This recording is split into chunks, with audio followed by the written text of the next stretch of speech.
All right, showtime. It's 2 o'clock. It's Saturday. It's Small Engine Live. All right, guys. New format. The way we're doing it, everyone's saying they watched the stream the other night with myself, James Condon, Gary Bernacki, and they loved the format, meaning Q&A. It was 2 hours of pure Q&A, and everybody loved it. All right. So when I started doing lives on YouTube, it was to try and help people out with different questions on small engines and equipment, things like that. And it's sort of gotten away from that. In fact, our good friend Arch's Garage, he's like, "Oh, you guys like the Hollywood Squares?" Well, yeah, that's basically what it was like. It was a bunch of candor and jokes and things like that. And we sort of got away from small engines. Now, granted, are we going to have the laughs and the candor and the jokes? Sure, we're definitely going to do it. But I want to dedicate the first at least half hour to talking about small engines. So anybody that's out there, if you have a small engine question, fine, put it in the chat and we're going to address them. At least the first half hour, whoever comes up on panel, whether it be, Klaus or Hank or Bruce or anybody, Mick, whoever, it's got to be about small engine. Even if you take a minute or two and say, "Hey, I worked on this week and I had trouble with this," just something about small engine. If you heard something, "Oh, Briggs isn't selling Simplicity and Snapper anymore." "Oh, really?" Things like that.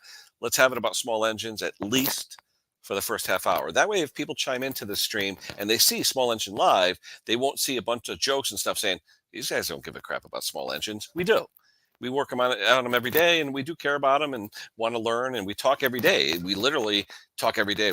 Me and all my buddies here on the Small Engine channel. So, uh, anyway, I'll start with myself real quick, just briefly. I've been doing small engines 24 years. Um, I'm an engineer slash manager slash supervisor, for a defense contractor. That's my day job, but I do small engines on the side. But like I said, 24 years. I started out with an International Harvester Cub Cadet Model 107. Bought it from a buddy of mine. It needed an engine rebuild. I had rebuilt small block, big block Chevys, used to drag race a lot. I said, I could do a single cylinder. So that's how it started with me. I rebuilt that, put rings in it, all this other stuff. Ended up selling the engine, made a ton of money on it. I think I spent 200 rebuilding. I sold it for $750. So that's how I got started in small engines. People would see me in my driveway working on that thing, and they'd say, "Kenny, do you work on this stuff?" And I'm like, "I could." And that's how Ken Small Engines started. So 24 years, not looking back. I got a machine shop in the basement now, things like that. I could build, fix anything. I just love doing it. So anyway, that's me. What have I done this week with small engines? Well, this week I've got a John Deere TRS 27 in the driveway. Okay. And what I didn't realize was it's not made by John Deere.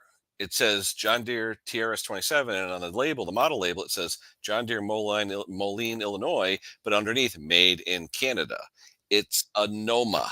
Okay. It's a Noma. It's not a John Deere. So anyway, the Noma was bought by Murray, and then Murray bought by Briggs. So anytime you need parts for these throwers, you have to go to Briggs and Stratton to get the parts. And the problem that it had was it needed a belt on it. I put a belt on it, but then it has a brake shoe, plastic brake shoe that holds the auger so that when it's idling, or even when you have the engine speed up, you don't want that auger to turn if it's not engaged. It's dangerous for children. It's dangerous for pets. So I had to order the brake pad and stuff. And I have a video coming out that stuff this week. But just to let you know, if you see a John Deere and it says made in Canada, chances are it's a Noma. So, all right. Other stuff with small engines this week. Not a lot going on. I heard about that thing last week where Briggs doesn't want to sell Simplicity and Snapper anymore.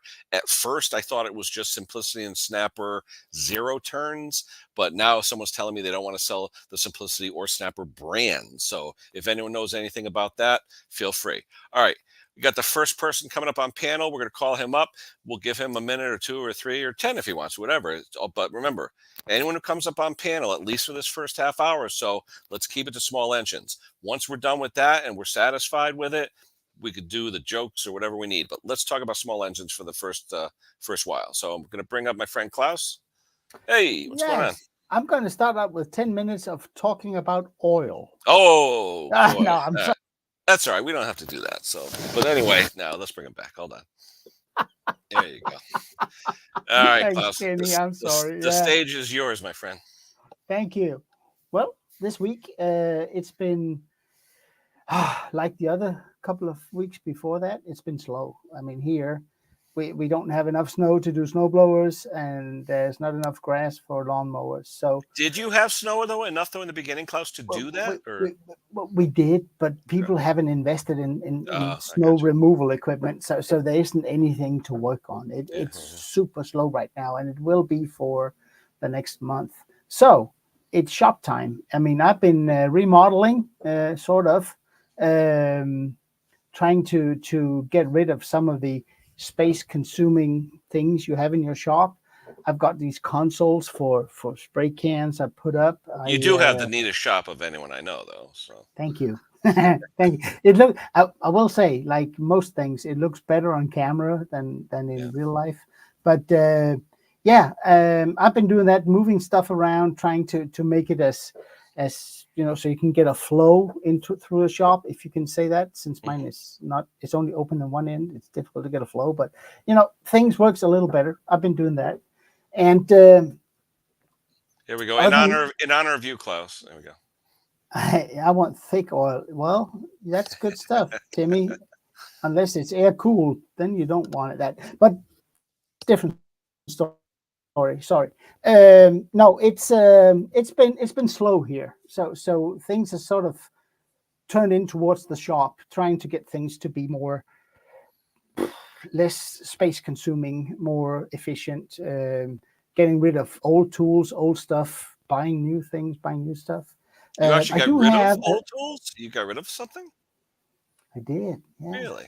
Interesting. Well, it hurts, but I do it. I'm so lucky that where I live, there are some young people, youngins, teenagers that wrenches. I know they'll break anything, but they wrench. And sometimes I collect some of the stuff. I send them in a message, a text. Hey, you guys want a set of screwdrivers? And they, oh yeah, that'll be.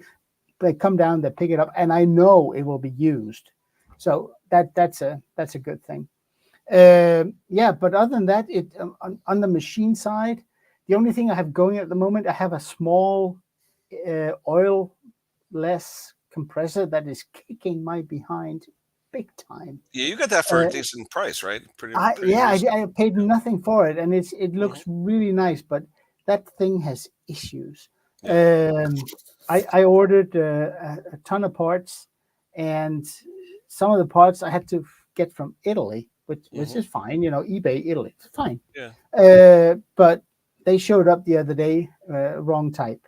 I ordered the right type, they sent the wrong type. So yeah, that for some reason that thing just drags on and on. I try to make videos of it, but Yeah. it's difficult when you come to a dead stop because you got bad parts. Yep. It's funny how a compressor is sort of like a two-stroke chainsaw with reed valves and all that, the way It the way it is, works. and it is so simple, Mm. and still it doesn't work. It has what's it called? A relief valve. Yeah, it should be a relief valve. You have to stop Yeah, it at a certain pressure. and that thing is wide open. All right. Let me let me just interrupt for 1 second. Yeah, no I problem. see people in the basement, not ignoring you, but with this new format, I'm going to go one by one by one. And once we get you all up, we'll Yeah, go from there. yeah, So I see you, Brock, and I see you, Wayne. So yeah. I'm not ignoring. But I'm just but going. I didn't use 10 minutes, Kenny. But It's I'm okay. ready to pass it on You want because different? yeah, All right. yeah. If Brock stops chewing, let me see if he has a minute to talk about small engines. What's going on? You got no? No, Got no sound, Brock. no sound, Brock. No sound. That's the way we like it. I mean, sorry. No. There we go. You got it? Oh. Oh, Uh-oh. ooh. Technical difficulties. You know what? We'll come back to Brock. We'll come Yeah. back. No worries, Brock. Take a minute. We'll come back. We got Wayne over here from EP Performance. Who? What's going on, Wayne? Gentlemen. Hey, that's the new movie star. Oh, new movie star. I told everybody to come up and watch this live stream. Yeah. But like I said, with the new format, like I said, spend a couple minutes, Wayne, if you want to talk about yourself, EP, what you like, don't like small engines. If you learn anything this week or anything, the floor is yours. The floor is yours.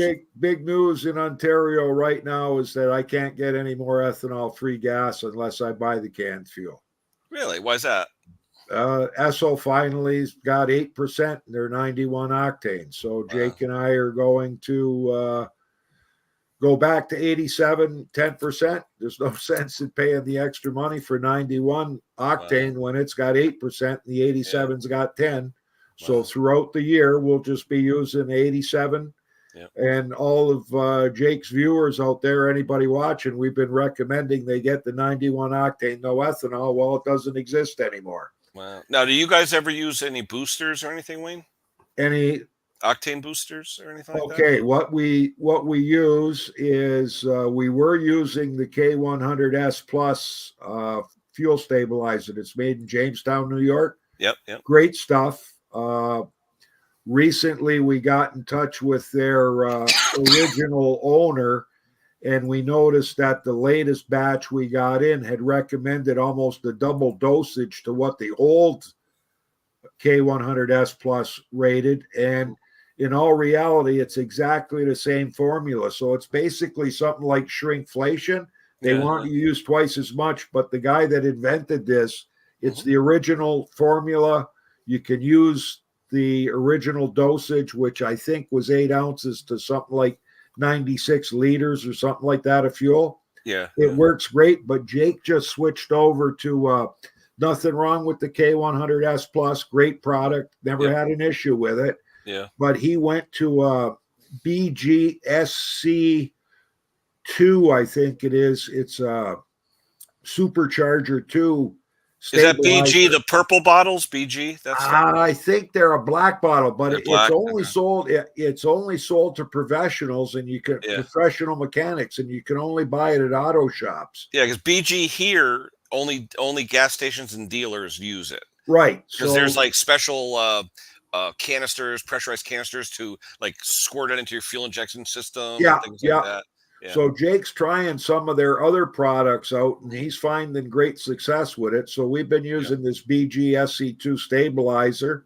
It's been working great, but anything we've got stored right now, we're using the canned alkylate fuel. Yeah, cool. And Let me stop you for 1 second. There's a I want to get some questions as they come up while we're in here. So this guy here says, McGarry, I have a snowblower that electric starts but won't pull start, even with a new max length rope. I mean, have you guys ever seen where the electric start? I've seen it with older people, no offense to anyone, where you're not pulling hard enough to generate a nice crisp spark where the rotating electric starter will. I'm wondering if that's the case with this engine. So Mr. McGarry or Miss McGarry, is that the case where you think you may not be pulling fast enough and the electric start is? Because what I would do in that case, sometimes, make sure the coil itself where it's mounted is grounded properly on the mounting lugs. Make sure you clean everything up, make sure the gap is correct, and make sure you got a nice crisp blue spark. So when you have the electric start, have you checked it with a spark tester to see that you're getting a good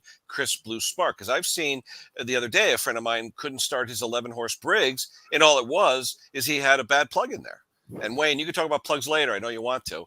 And but he had an E3 plug in there, and I'm like, snake oil, get rid of it. He puts a J19 LM in, boom. So the simple things first. I know you say it won't start with the pull rope, but 2 things. I have a woman friend of mine, 90 years old. She pull starts her Toro every season, and it has to start on the first pull. That's her edict. When I tune up her Toro every year, recycler, super recycler, it has to start on the first pull, and it does. But if I put a plug in there that's not the OEM recommended plug, it won't. So I would say check the plug first and see. But I have had engines, if you pull them too slow, nope, ain't going to start. So. Yeah, and the other big issue with people with snowblowers that pull start and don't use their electric starter, at some point that electric starter is not going to work because it hasn't been used. Yep. It's recommended that you use your electric starter periodically just to make sure it stays functional because it's always getting a lot of moisture to it. Mm-hmm. Someone mentioned what you were saying here, Wayne. Yeah, professional engine cleaner. Yep. Yeah, because BG, I know in our garages locally here, they have pressurized systems that they hook up to your fuel rail to clean your cars and your trucks and things. And it's all BG products. Yeah. Jake just going to do an oil change, and he's doing a flush with their BG product. Mm-hmm. I've been using. Look at this comment. This is funny. Look at the comment. I don't think it's the strength of the owner. How's that? That's good. I like that. Good one. But one thing I And can suggest too, not for now, excuse me, Klaus, one second. We have this spark tester we use now that we love called the Spark Check R. Okay.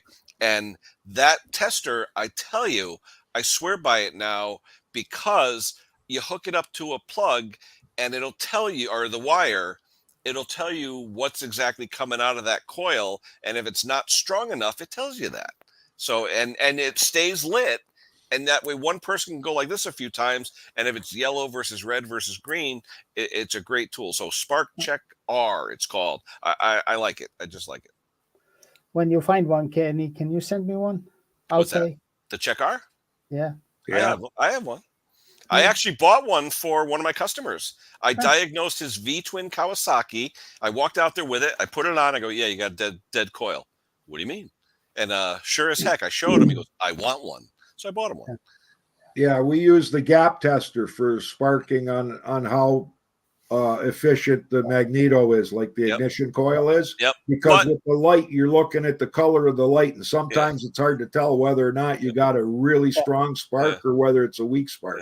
But just remember, because the problem that I had was I don't even use the cheap light testers anymore, the ones where you look at the lamp, because under pressure, okay, a spark will act differently than under no pressure. With a gap tester, as you suggested, Wayne, you take it out to 6 millimeter. What is it, 6 millimeter or 4 millimeter? That it simulates cylinder pressure.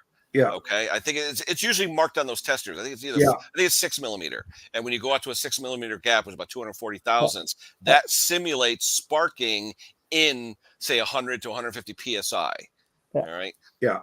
But I was just going to say, Wayne, in terms of gasoline stabilizer or whatever it's called, I use Briggs and Stratton's Fuel Fit.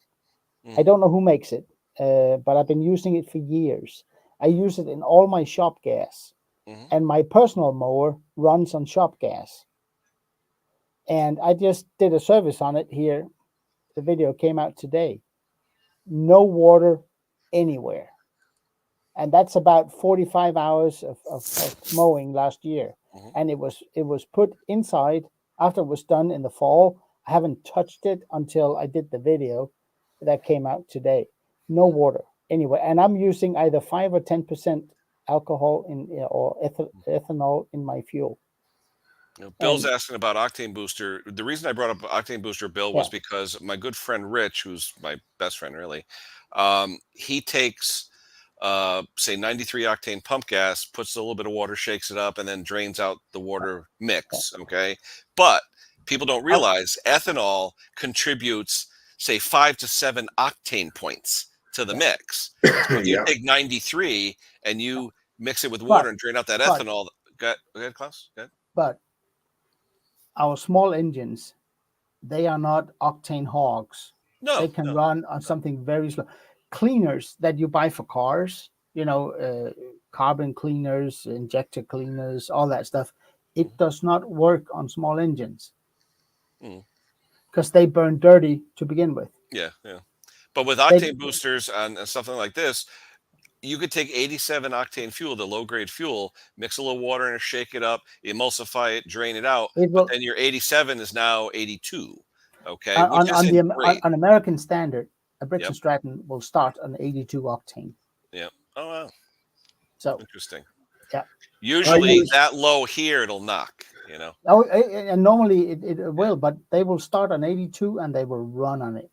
The only time I use an octane booster is when we generate all this used fuel out of customers' equipment. Yeah, because you don't know what it is, right? Yeah, and if it's not really like dark yellow and smelling bad and rancid, I save it and I put it in my truck. But before it goes into my vehicle, I put an octane booster in it and a stabilizer. Now, as far as I'm concerned, stabilizers do work to some extent, but they won't stop that fuel from breaking down over a period of time. Like I tell Klaus, stabilizers are not rejuvenators. No. And you have to start with fresh fuel. Yeah. Briggs and Stratton says their Fuel Fit will preserve the fuel for 2 years, 24 months. Right. I usually tell customers, a year. Right. Just Wayne, if you don't mind, I'm going to bring up Lewis. Yeah. All right. How you doing? You got the mic now, Lewis, or what? Can you hear me now? Yeah, Yep. now we did. All right. Yeah, Small can you hear engine. me now? Yeah. What do you Okay, got, good. Lewis? What do you got, Brock? Well, my background, of course, is diesel.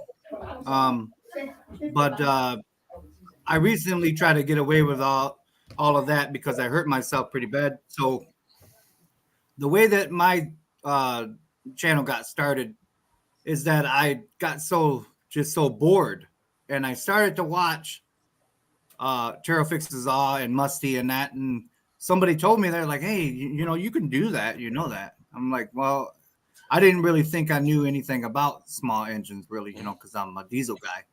But I could. But what about your title though? Small mowers and boats. What came first? I've always worked on boats for people, and that kind of come really easy. And I'm like, well, all a boat motor really is a lawnmower, really, So I kind of said, well, I can work on riding mowers and that. So I'm gonna say probably boats came first, but it kind of sounded better with the mowers and boats kind of thing. Yeah. Cool. Well, and then I met Wayne, and Wayne kind of threw me in there and said, yeah, you can definitely do that. And then he introduced me to all of you. Hey, Matt. And pretty much history after that. Yeah, those that don't know, Matthew Olson, who just chimed in, he's a dentist, the dentist chainsaw guru. So that's Matt Olson. Anyway, any work on engines this week, Brock? Any problems, any issues, anything you discovered or figured out? That bottom end, I just got done with that bottom end on my my 4-wheeler. So yeah. What's the engine? What is it? What's the engine? It's a 250. It's a 250 Polaris. That's what, a twin cylinder water cooled or single, or what is it? It's a single air cooled. Air cooled. Okay, cool. Now I've heard those are expensive to work on the parts wise. Is that true? Yeah, pretty expensive. Yeah, but I was fortunate that the guy over here that I usually deal with the boats, motors and that, he was able to use his contacts and got me the parts pretty cheap. Now, is Polaris the one that has the magnetic drives where it works off of magnets to let the front wheels go? Is it a magnetic setup? Because I know everyone that I talk to that has Polarises, they always have shredded wiring and they got no front drive, because the two little wires that attach it. So okay, cool. Yeah, I've not gone across that yet. I'm glad because it's pretty expensive for that. Oh, definitely. We got a newbie in there I haven't seen before. JG's Garage, welcome. Hey, JG. Right. So for all of you people out there that are watching, I'm 75 years old. I was always rebuilding equipment in the forging industry. Knew nothing, absolutely zero about small engines, automotive engines, anything. And just by watching these YouTube videos of the small engine repair community here and getting to know these people, it's amazing what you can learn to do. I can basically, it helps when you got a lead hand like Jake showing you he's able to show me what to do. But basically, I can do anything that Jake can do. And it's strictly because of Jake and these YouTube channels. And I watch YouTube all day. Oh yeah, I do too. And you can learn a different language as well. Absolutely. I'm learning a few Danish words every time I watch your video. There you go. Now, those who are just chiming into the stream, we got 62 watching. Please like and subscribe. It helps the channel. Anyway, new format to my live stream. The first half hour to hour and maybe more, who knows? We're talking small engines. We're talking our experience with them, how we got into them, why we like them, issues we've had, problems we've solved. That's what the first half hour to hour is. I started doing live streams to talk about tech, and it's gotten away from that. We've turned into the Hollywood squares and jokes and all that. So I want to have that first half hour to hour be about small engines. And once we get comfortable with okay, we've had enough. Boom. Then we'll get the cast of characters and we'll just have our free-for-all banter session like we normally do. All right. In the basement, we have our friend Stella. Motor Coach Tech. I'm from Detroit, Michigan. Yeah, Connecticut here. Denmark. Canada for Wayne. And the Stella's trying lawnmowers, to. What are you trying to start? I'd stay away from that extension cord. Stella's got a An That edger. doesn't look An like edger. Stella. Edger? yes. How you doing?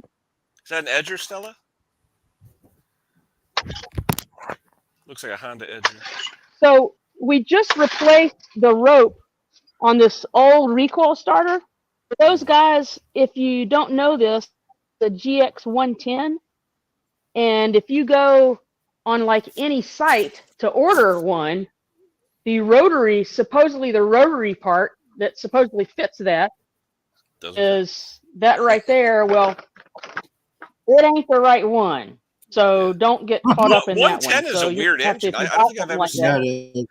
I've never seen a 110 actually. Yeah. Mm-hmm. Yeah, this is on a little edger, Edger. and Yeah. I'm not sure that he hasn't started in a while, so we might have to pull the carb off of this and clean it too. How you making out with that McCuney, Stella? Oh, she's locking up. Let me go back to. Oh, that's me. You don't want to see me. Hold on. Let me go back to the other stuff. Hold on. Exit solo. Bam. Okay. Who else is it? Oh, is she back? Let's see. There we go. You back? And it's Stella's on. back. There you go. Okay. No, but like I said to everybody, the first half hour, we're going to talk small engines. He's talking about changing the starter rope. We're talking about how we started in small engines, what we've done, and what we know, what we've Well, learned what this you week. can what we've do worked on. is So, you know. take off the air filter. I got a What do bad you connection, guys. What's the issue, Stella? What do you think? Are you connected to my Wi-Fi? It's not that great out in the garage. Yeah. So we're trying to figure out why a GX 110 isn't starting. They put a new rope in it. Now they're trying to figure out why. Let's see. I've Give never it seen a it. shot of starter fluid. Have you guys seen a GX 110? I've never seen one. No, I've Oh, yeah. never seen one. Yeah. Never I mean, had anything that small. Yeah, 160s, This thing, 170s. I have no idea how old this thing is. Yeah. Huh. I'm still surprised Honda still goes with metal tanks. but they coat them good, so They don't do. go- Yeah, they do. Yeah. Yeah. I was going to say, an edger, does he have. Oh, wait, you're down south. You still have grass growing, right? Because we don't have. Everything here is still white. So, uh-oh. Thinks he's frozen again. Nobody else in the basement. Oh, wait a minute. There is someone in the basement. Hold on. Why does it go back to me? It shouldn't go to me. We got Hank. Hold on. Where's Hank. Hank? There he is. Hey, What's going on, Hank? Hey, How you going? I lost your StreamYard link. That's all right. So it doesn't work for me when you post it on the email. But anyways, how you doing? I'm Hank from Big Dog Repair. And yeah, I'd like to talk a little bit about the Kohler Courage engines. Oh, Yeah, I kind of like them because I work on them a lot. And they are a good engine. It's just people don't service them quite often enough. They don't go ahead and take the cover off and tighten the bolts down so they don't move up into the flywheel. But the engine itself is excellent, really, to work on, you know. and it runs smooth. It runs smooth, yes, yes. But the courage, give the Courage a chance as long as you do the maintenance on it. Any questions on that Courage? And Hank's Well- not sponsored by Kohler. well, you No, got to no. remember, hey, on Courage, you've got 2 or 3 main issues, right? You've got the bolts that hold on the top cover, right? Exactly. And Klaus, you were saying there was actually a technical service bulletin about that, right? All right, but it wasn't pushed, you know, to a lot of people, but there was a service bulletin. Everyone I've seen, probably half, have had the bolts go up and destroy it and all that. I've seen that where it rips where the starter's mounted and all that. The only other thing I've ever seen on Courage is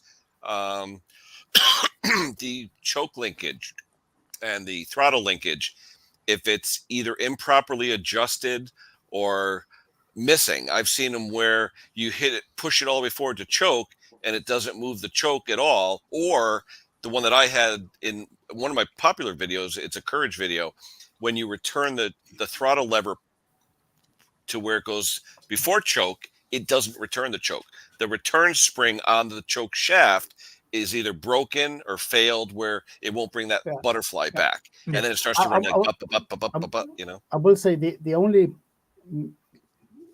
major design flaw in that engine is the valve cover gasket setup. But they changed it though. I thought they went from the factory cork to a rubber type gasket on that. Is that true, Hank? And you do have an extra plate you could put on there to Yeah, seal the bottom of it. Yep. Yep. Make it stronger. Yeah, they made a reinforcing plate you can use to like right. clamp on it. Yeah. What happens with the cork gaskets, I found, is that people over tighten them. Yeah. Don't over tighten them because you're just squishing that bolt into it and it's leaving an impression. Yeah. And that's why it's leaking on the bottom. Do not over tighten it. Yeah, because that's a very flimsy aluminum cover. It's like a valve cover on a really, old car that had cork gasket. You over tighten them, they leak.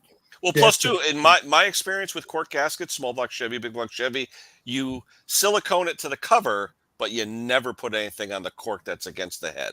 Right. They always leave that. So, I mean, some people, how many customers do you have? There's blue silicone on everything. They think silicone is a gasket. Things like that. So now going back to your throttle and choke assembly. Yep. Well, there is a 1/4-inch hole in the side of the plate. Oh, that's right. To set it up, right? That's to set it up. You have to set it up that way for it to work proper. Because once you take that off and you don't remember how it goes back on, you do have to use that 1/4-inch drill, put it in that 1/4-inch hole to set it back in place. So your governor doesn't go way off. Well, like on the Briggs 31 series engines, you have to loosen that throttle cable, put it into full choke, and make it so that it's just full choking the throttle. Because if you go too much, it'll never come off choke fully, and it'll be like and you'll think you have a problem. So setting up the choke on some of these newer carbs is critical. Kenny, I got to run. I got people coming over for the main event at 3:00 in Riyadh. Who's fighting, Wayne? Anybody? It's the PFL champions against the Bellator champions, and the main starts at 3. And I'm going to pick up fish and chips for the game. Yeah. What kind of fish? Perch, Lake Erie yellow perch, the best going. All right, Wayne. All So right. take care, and great idea on doing the stream this way, Kenny. Yeah, I think it's going to work out really well. All right, Wayne. We'll talk to you later. Hey, check out Wayne's latest video, spark plug testing. Good video. Check it out. Yeah, hopefully the viewers and the guys that are commenting got questions for you guys. Take care, everybody. See you, Take Wayne. care, big guy. All right, I'll put the link out again. I know Dennis was in the basement and we lost him. Vanguard. Stella is trying back and forth. But anyway, like I said, first half hour to hour, we're talking tech. Right now, we just have the 4 of us. Got 58 in the house, which is great, actually. Like, subscribe, do it. You can do to help the channel out. Doesn't cost you anything. Anyone else want to be on the panel or have a question? Is there any questions that you guys see in the comments that I didn't find or I went over? Because the comments were going pretty quick. Nah, we're pretty good. Let's see. Well, let me see. William's talking about Honda's stopping making the small engines. Yeah. I mean, that starts in California, I think. Let's see. Motor coach. Cool. Started on small engines. Nice. Yeah, when I grew up, my father, God, he bought lawnmowers from the Easton, Connecticut. This guy on Sport Hill Road, he was like, it was just called the Lawnmower Shop. And he had old piece of garbage Briggs with that crank start where you bust your knuckles when you hit the button. And that's what we had for years and years. And that's what I learned on. But I bought him a Snapper rear engine rider for his, I think his 65th birthday. And I love that thing. And, when he passed away, my mom actually sold it, which pissed me off, but that's beside the point. So I ended up buying my own. I ended up buying my own Snapper rear engine. I love it. So, but keep in mind what the format is. We got Brett in the basement. Just remember the format. Talk about small engines, what you did this week, what you know, how you know, and why you know, and we'll go from there. Hey, Brett. Hey, afternoon, everybody. The stage is yours, my friend. Go for it. Oh, not really a whole lot went on this week, but I did run into a situation with that Toro again. Are you talking to Time Master? Yeah, I did your trick. Which one? About setting the wheel tension and all that? I did that. Yeah. And I took it out in the yard, and it still seems like it doesn't want to really help itself. Like pull? It doesn't have the force to pull? Right. Really? And And I you know have the OEM blue and black belts, right? The standard belts that go with Yep. it. The people that had that Toro before me changed the belts, Yeah, and they said they bought them at the place that bought it, but yeah, I don't know necessarily whether that's true or not. Now, I know for a fact that it is not my gears on the wheels, because you could lock it into gear and you could try to pull it. You know what I mean? You could feel it actually lock in, yeah, yeah. Huh. but it doesn't want to. And I don't think it's the cable, unless that cable. I was gonna say maybe a cable.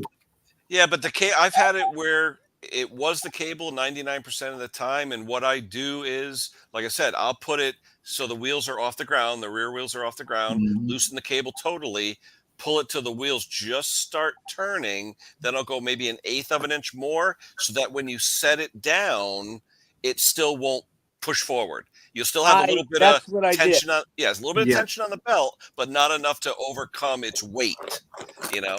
But then I have other people Yep. who have hills like this in their yard that want a lot of tension on it. So I give it a little bit more, maybe another eighth of an inch. The problem, you just don't want it to be idling there and running away from you. That's the main thing. Yeah, my issue is though, if I try to loosen that nut and pull down on that, I can't pull it down enough to actually make it do it. I had to actually sort of slightly engage it and then lock that actual inner cable, right where it comes out of the conduit, lock Yeah, it. yeah. But Well, you know what, Brett? Can you do a video on it? Can you do a video? Seriously, do a Yeah. video and we can comment, or do a video with a premiere, and that way you have the live chat as well, and we can talk about it. You know. There you go. Yeah. Yeah, when you get the video done, do it as a premiere, and that way we can talk it through as you're showing the video. That's what's nice about YouTube premieres. It gives you the live chat. You know. Okay. I know though for a fact it is not the actual gears that lock like I said, that lock it to the wheels. I know it's not that. Yeah. And when you do engage it, you don't hear anything grinding. Yeah. But it just seems like it just doesn't have the umph to. Oh, you could propel it all day on pavement, but maybe this needs to go in the Q&A. But I was trying to push that around. Yep. Yeah. I mean, have you tried adjusting the snot out of it where it's just totally freewheeling, and what kind of power does it have then? Like if you really preload it, so you got a lot of tension on that belt, does it do it then?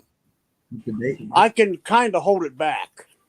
Yeah, see, you really shouldn't be able to hold it back if you have that much tension on it. I'm just wondering, is the pulley or belt, is something glazed, or is the pulley worn to a point where it's not really giving you enough contact, just like on a PTO pulley or something. They do wear, the V groove wears. Is the shaft bent? Anything. Yeah. Yeah, it could be a lot. Nothing's bent because there ain't nothing shaking. Yeah. Vibrating. Well, Craftsman used to have a problem with their groove on their main drive on the transmission. The groove used to widen. Yeah, and the belt would like fall in. Yeah. Yeah. I remember that. Yep.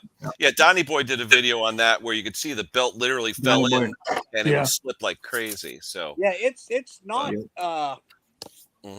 You were talking about something being bent. No, I don't feel anything abnormally vibrating. Matter of fact, you put your hands on the handlebars and this is running. Yep. And there's no tremor other than what you would normally feel from the Briggs motor. And I was seeing, I guess, was it the 875s? It was at the 10s, the 10 gross that had the head gasket issue. Which one was? Yeah. Interesting. All right, there's we got Brucey in the basement. I'm going to bring him up in a second, but someone had a question about a Honda generator that he cleaned, and I guess now it won't rev up. Hold on. It says here. Yeah, I'm going to call Brucey up real quick. Hold on a second, then we can talk about this question. Hey, Bruce.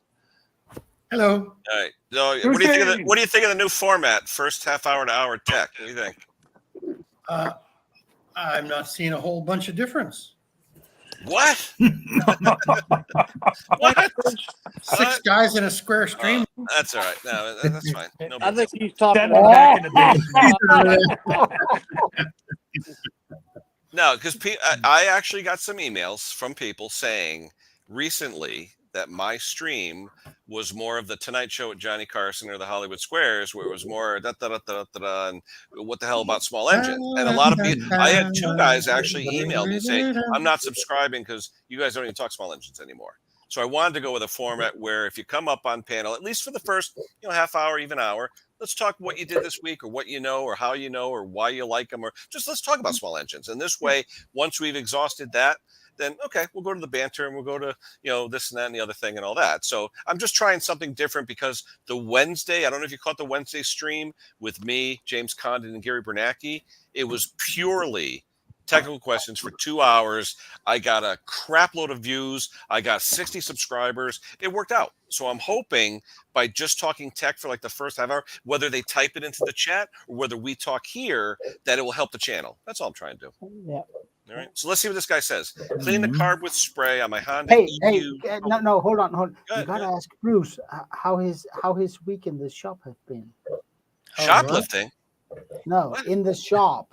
I thought you said weekend of shoplifting. I'm like, what? Yeah. Yeah. You gotta ask Bruce. Yeah. Oh no, I'm sorry, Bruce. No, Shoplifting. that's right. You're vacationing in Mexico for like month 5 or something.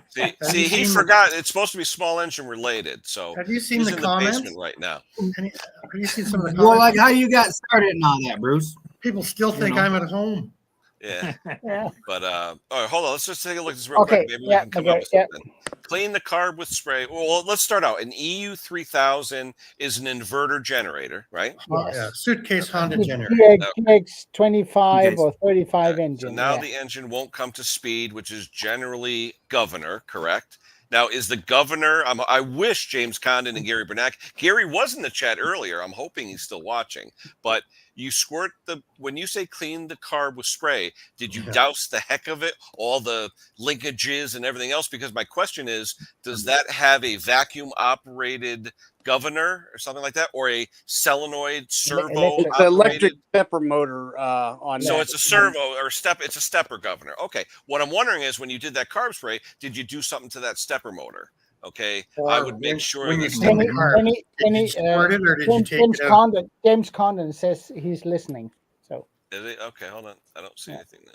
sorry, Bruce. Okay. Yeah, I'm There you go. All right. But I'm just wondering if spraying carb spray, James, throw it in the comment if you want, or I'll put the link out there if you want to come up for 2 seconds. Servo stepper. Yeah, I know it's a servo stepper, but spraying carb spray, will that short something out with that stepper, or will it do something where it won't work now? What could he have possibly done by dousing the carburetor with carb spray? If it has been doused, if it's been taken apart and incorrectly reassembled, or there's a little. Did he squirt just into the carb jet or holes all on over it? on the opening, or did he actually take the carburetor off and clean it? If it won't rev up, I wonder if that ain't. So basically, remember, that's got an economy we want the mode guy asking the on it, question Ken. to elaborate on it just a little bit, right? Well, no, Brett was saying there's an economy mode on that, so when Yeah, it's you idling. can put that So economy all right, well, down there, on but that that's vein good. though, Brett. Wait, hold on. On that vein, did you put it under a load to see if the governor acted properly? Because it could be, is it in low mode because it's just idling or whatever? Did you put a load on it to see if the governor would react? That's the number one question. So we'll see. See if he can answer that. All right. Probably right there. I'm gonna draw a picture. I'm looking Nick, for. Nick Hardy's got a good question. Hold on.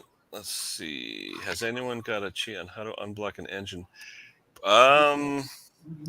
What engine, Mick? What engine are you talking about? Give me the engine. Because every breather's different on every engine. But why would it be blocked? Yeah. Well, mud daubers, things like that. I mean, I've had Tecumseh's, especially with that 90-degree pipe that comes down on the HH and HMSK engines. Mud dauber, it'll smoke like a freight train, and you don't know why. It's because the mud So dauber. happy we don't have that little sucker over here. Yeah. All right, James is ringing back. If mud daubers are not good. The tiny little screw on the butterfly could fall off, and that butterfly goes in, and it jams up the intake. But is it locked on? He said it's on low, not high. Yeah, well. So. Oh well, yeah. Usually, when they lock like that, they're usually over revving. You know what I mean? Yeah. So look at James's. That's right there. Yeah. That's true too. That's right. Was anything taken apart? Whose comment was that? Who was that? Team McGarry. McGarry's. Was it Yeah. McGarry? All right. Here we go. Team McGarry. Yeah. So Yeah, give us a little more information. There you go. Yeah. I cuss every time I see that little electric do-hummer on those carburetors. But you've got the guy. I mean, Mr. Condon's here. He's the man. So any question you want to ask on that, or if you want to come up on panel, hey, feel free. Don't be shy. As long as you got a microphone and a camera on your laptop or phone or wherever you are, you can come up in the chat, be on panel, and talk to us and say I hi. think James actually had a full video on one of those Honda inverters up there. Yeah. Oh, Well, he Hank, did. to your point, Hank, look what James is saying, right? Yeah, because I've had that too, where yes, the throttle plate with the green and the gunk and everything else, you can't physically move it by hand, and the governor's not working. No, the throttle plate is stuck in there with all the green gunk. Yeah, so make sure you can turn the throttle plate by hand. Or yeah, that's true. True, James, definitely true. Yep. What is he doing? Brendan's pressure washing. That's all right. Work first, Brendan. Work first. What do you mean? No, this is so much more fun than pressure washing. Oh, what the heck is this, Brucey? What are you showing us, Bruce? That is the governor shaft coming out of the engine. This is that aluminum wraparound clamp. Whoops. Held together with that bolt. And if this thing has been squished together too many times, this bracket could be slipping on that shaft. Oh, okay. So what I've done before is I've taken my bench grinder or my angle grinders and opened this up, this here where it's touching, opened it, back this way, so that when you tighten this bolt back up again, it tightens back up to the governor. You know, they call James Condon the Bob Ross of small engines. You're the Bob Ross of small engines. No, I'm the Bob Ross of carburetors. Yeah. Well, you know, when that happens when people over tighten that clamp on that linkage. Yeah. And you shouldn't even be sniffing that governor. They shouldn't be touching it. Right. Everybody wants it, but no. First thing they do is they throttle shaft moves. That aluminum around the shaft. He's saying the throttle plate moves and everything's plugged in. Well, then, James, what do you think? Should he check it? Should he take the stepper off and check to see that it's working, or maybe pin on a multimeter and see if you're getting a signal to it, or what? What's the easiest way to check it on engine, James? Is there any easy way to check that stepper motor? All right. I'd like to know. See, this is what it's all about. The first half hour, let's talk about stuff like this. Let's help someone out. That's what I like about it. What? It's the best looking one of us all. She's right there, but we can't see her. There she is. There's Stella. Stella! Did you get it running, How's Stella? everybody doing? I finally got this carburetor. Trying to figure out how to switch my camera around. I'm not doing such a good job. No, you're not. Stella. I finally got that Suzuki carb into the ultrasonic cleaner, so it's doing its thing. Good. Now, what's your mixture, Stel? That would be pine salt. Oh yeah, you're the pine salt chick. I don't know if you can get pine salt over in the in other parts that aren't the United States. I don't think you can. No, it's a little difficult. Yeah. This little guy probably going to need to. Sorry, I had really bad internet connection, but this little guy is probably going to need to get. He's going to have to pull the carb off of this guy too. Did you try it with fluid though to see if it would even pop? Yes. Yeah. We poured a little bit of You'll like this. We used some a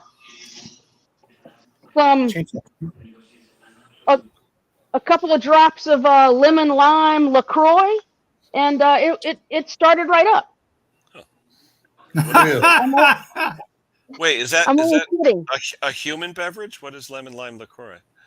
That's a LaCroix little, Are you sulfur water? Are you drinking and working? No, I haven't started That's drinking OSHA yet. not approved.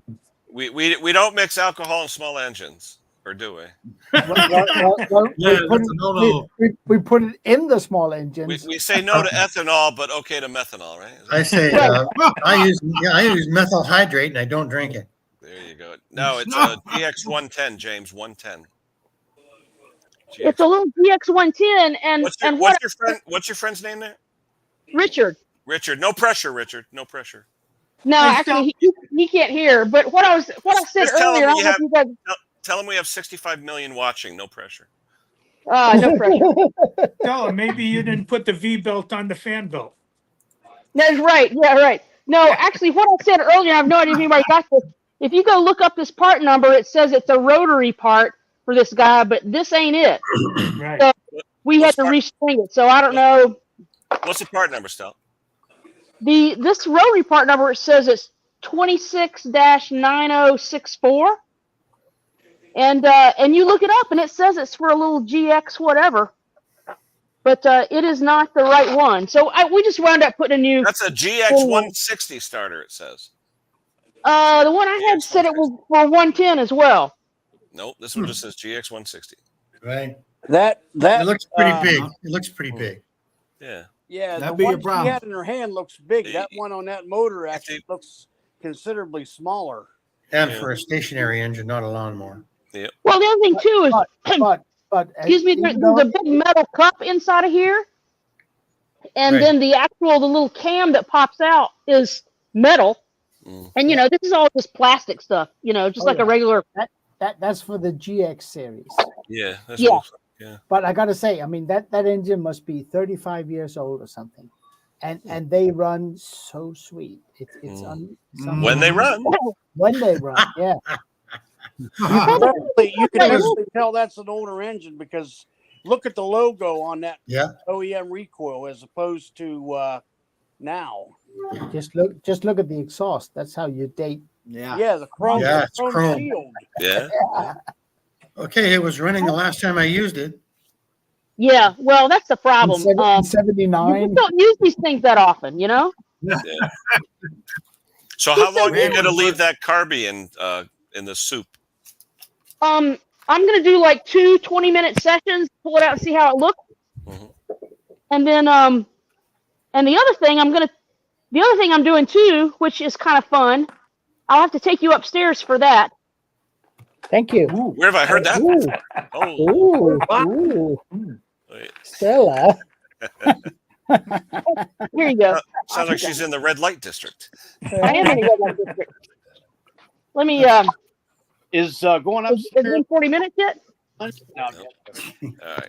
Upstairs. Anyway, anybody else in the chat have? Oh, wait a minute. Here's someone with a I'm gonna technical take him question. upstairs. Who is this guy? Wait a minute. Hold on. Walk past you. Who is that guy? Mower using a turn. Cut lower C2. How the hell do we know, Mick? We don't deal in I that crap. can't That's get UK. we didn't put the oil cap back on because I can't get it to go back on. Wait, who do we? I would say Well, that try to the run knife it for a few doesn't minutes. decide the height. That would be the base. Yeah, the bed. 2.5 millimeter. My God, that's like a crew cut. That's like hardly anything. I mean, the Brits, they cut them down to golf course height. Yeah. But wait, no. I got a question though, seriously, because I don't know these mowers. What is a tournament bed knife? Is that a knife made to cut golf courses that low? Is that what it is? Okay. Yep. What's the difference about it? The angle, the metal? What's different But about a the thing tournament is, knife? I don't think that the blade is the issue. It's the what's that called? The thing that the blade rubs against. The bed knife. The knife. Bed knife, the bed knife. bed But I'm knife, just yeah. saying, on a tournament that bed one. knife, is it a different Oh. steel? Is it a different Oh, angle? yeah, What it's a bit- what makes it a tournament knife, Mick? I would say, yeah, go ahead and buy one and try it out. There you go. Yeah, and come back to us and tell us how it went. Yeah. Oh, here we go. Mick's asking this other Mick about the breather, fixing the breather. So he's saying it's developing crankcase pressure. So when you open the oil filler cap, all the oil starts to come out. Yeah, but you sure your rings are good? Did you do a leak down test to make sure your rings are good? But what engine though, Mick? Did you say what engine that was, Mick, on that breather? Because I know on certain engines, like on a Briggs, if that flapper breather, they always say when you take the breather off an old Briggs flathead, don't touch that disc because if you disrupt it, it'll freeze and you'll never breathe anything. So there's all different ones. Oh, it's different thickness. Oh, cool. Yeah, cool. Long Boy has the same one. All joking aside, look at Mick. Wrong chat. Yeah, okay. Yeah. But anyway, All joking aside, especially on the quantums, I've noticed this. You could tell.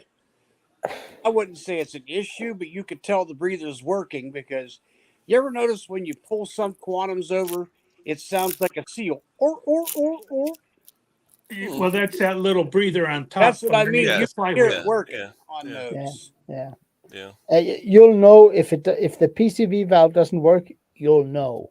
Yeah. That's called a rectifier, William. A rectifier converts it. No, the other way around. It converts AC to DC. Your stator, any stator wires coming out is usually 25 or more volts AC. And then you either have a diode in one line that converts it to half wave. Bruce, correct me if I'm wrong. You have a diode that corrects it to half wave AC or half wave DC, fooling it into thinking it's DC, whatever. Or One diode is a halfway, 4 diodes is flips to a the is a other side Wheatstone right bridge, around, which makes it and full. Yeah, it's a full Wheatstone wave bridge. rectifier. Yep, full wave rectifier. And full wave, we mean the full sine wave up and down. But people have asked this question too. How can I? A guy called me. He said, Kenny, I got a Troy-Bilt snow thrower. It's got 2 wires coming out of the engine. One wire's got a big lump in it. I go, yeah, that's a diode. He goes, what's that for? I said, that's for charging your battery. You have electric start? He said, yeah. I said, that one charges your battery. He goes, what's the other one for? I said, do you have lights? He goes, yeah, that's for your lights. He goes, well, how can you run lights off of AC? Because AC on a lamp, it'll still run, but it'll be RPM dependent. So as it runs, it's only using half of the wave, but you'll see it flicker and go high, low with the engine and all that. But what you see on some of these engines, though, is the 2 wires will come out to a box, an inverter box, where a rectifier box, I'm sorry, where it'll come out and then give you a 12 volt out and a regulated 12 volt out and a non-regulated 12 volt out, depending. So all different ones. There's how many different stators assemblies on Briggs? 30, 40. There's so many different ones. Yeah. But you can use an AC line coming out of your stator for headlights on a tractor. It will work. Yeah, oh yeah. You know? It'll work. Yeah. So, The only And, thing you can't and use them on, and I found this out. Brandon did give you an answer on the question about the snappers and simplicities, and I agree with him. The Ferris motors, they're trying to build them up, to get yeah, they are. them Yeah, sold absolutely. more. Yeah, whatever. So- yeah, they want. Yeah, whatever's selling the most, right? Right. I've noticed what they do now on the newer Troy-Bilts snowblowers, the higher end ones, where they give you the LED headlight. I know Yeah, but LED is different, Brucey. If you want to add in what you need on LED with the diodes and resistors and all that. Yeah, you need DC. You need DC on a LED. Yeah, but a lot of times you need resistors. You need a load, or else they'll flicker like crazy. Yep. So, let me see. Hold There's on. all kinds of different things you can do. They can stick. Sometimes they stick capacitors in them. Sometimes you just put a little battery back in there, which acts like a capacitor. Yeah, you want to load. That's all the battery is.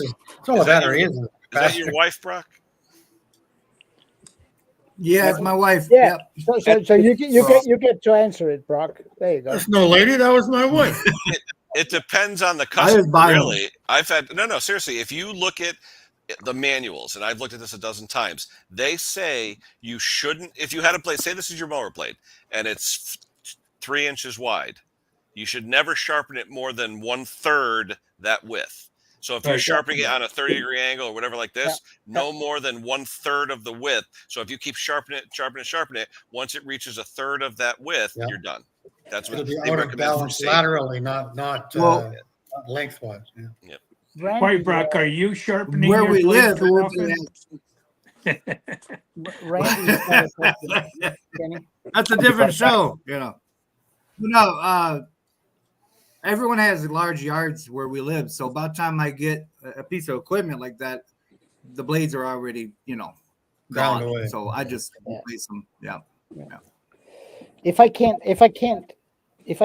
You always want a 90-degree angle at the end of the blade. If you can't do 90, that, yeah.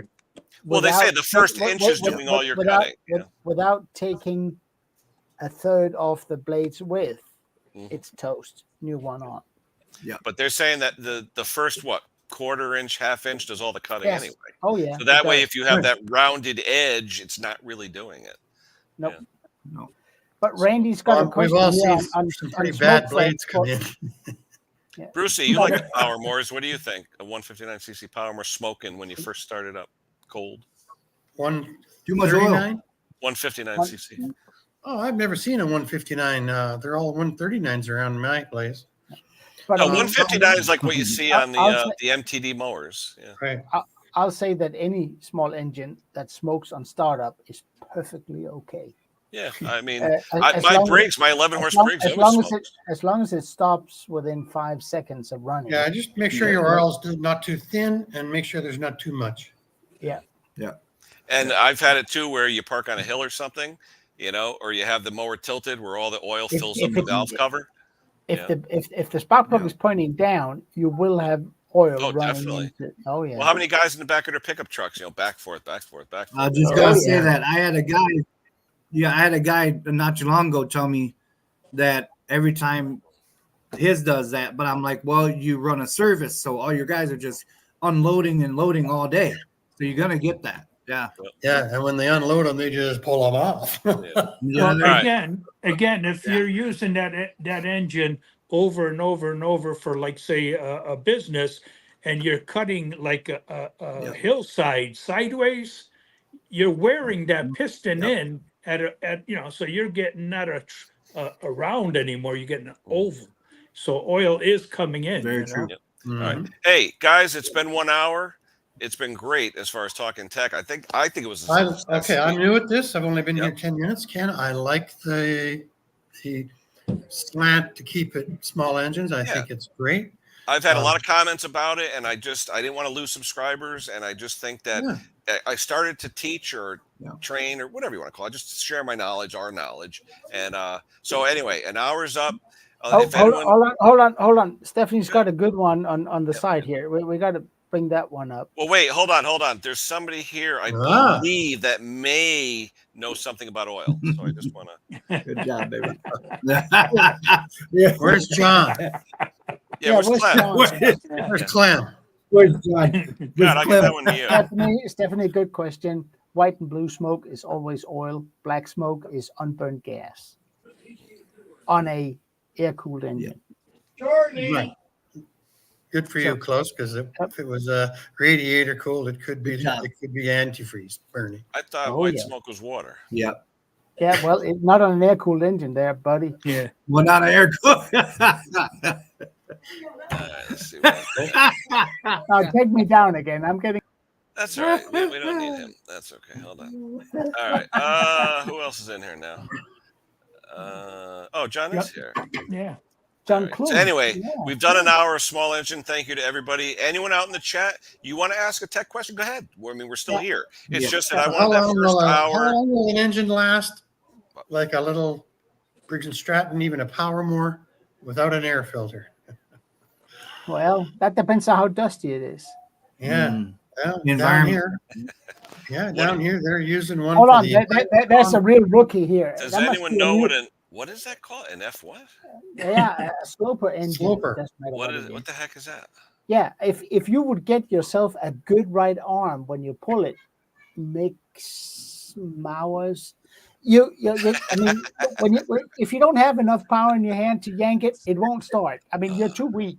So get a good right arm, and go to the gym or something. There are some exercises where you go like this. Yeah, and I recommend that.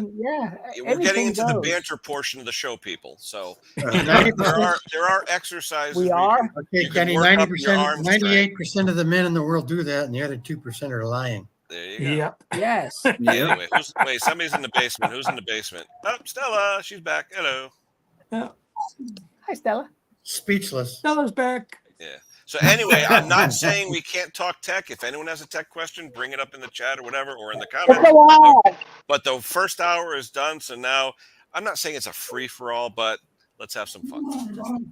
I need a cigarette. Now, I thought it was ironic that I got this Thanks, fortune Eric. in my cookie today.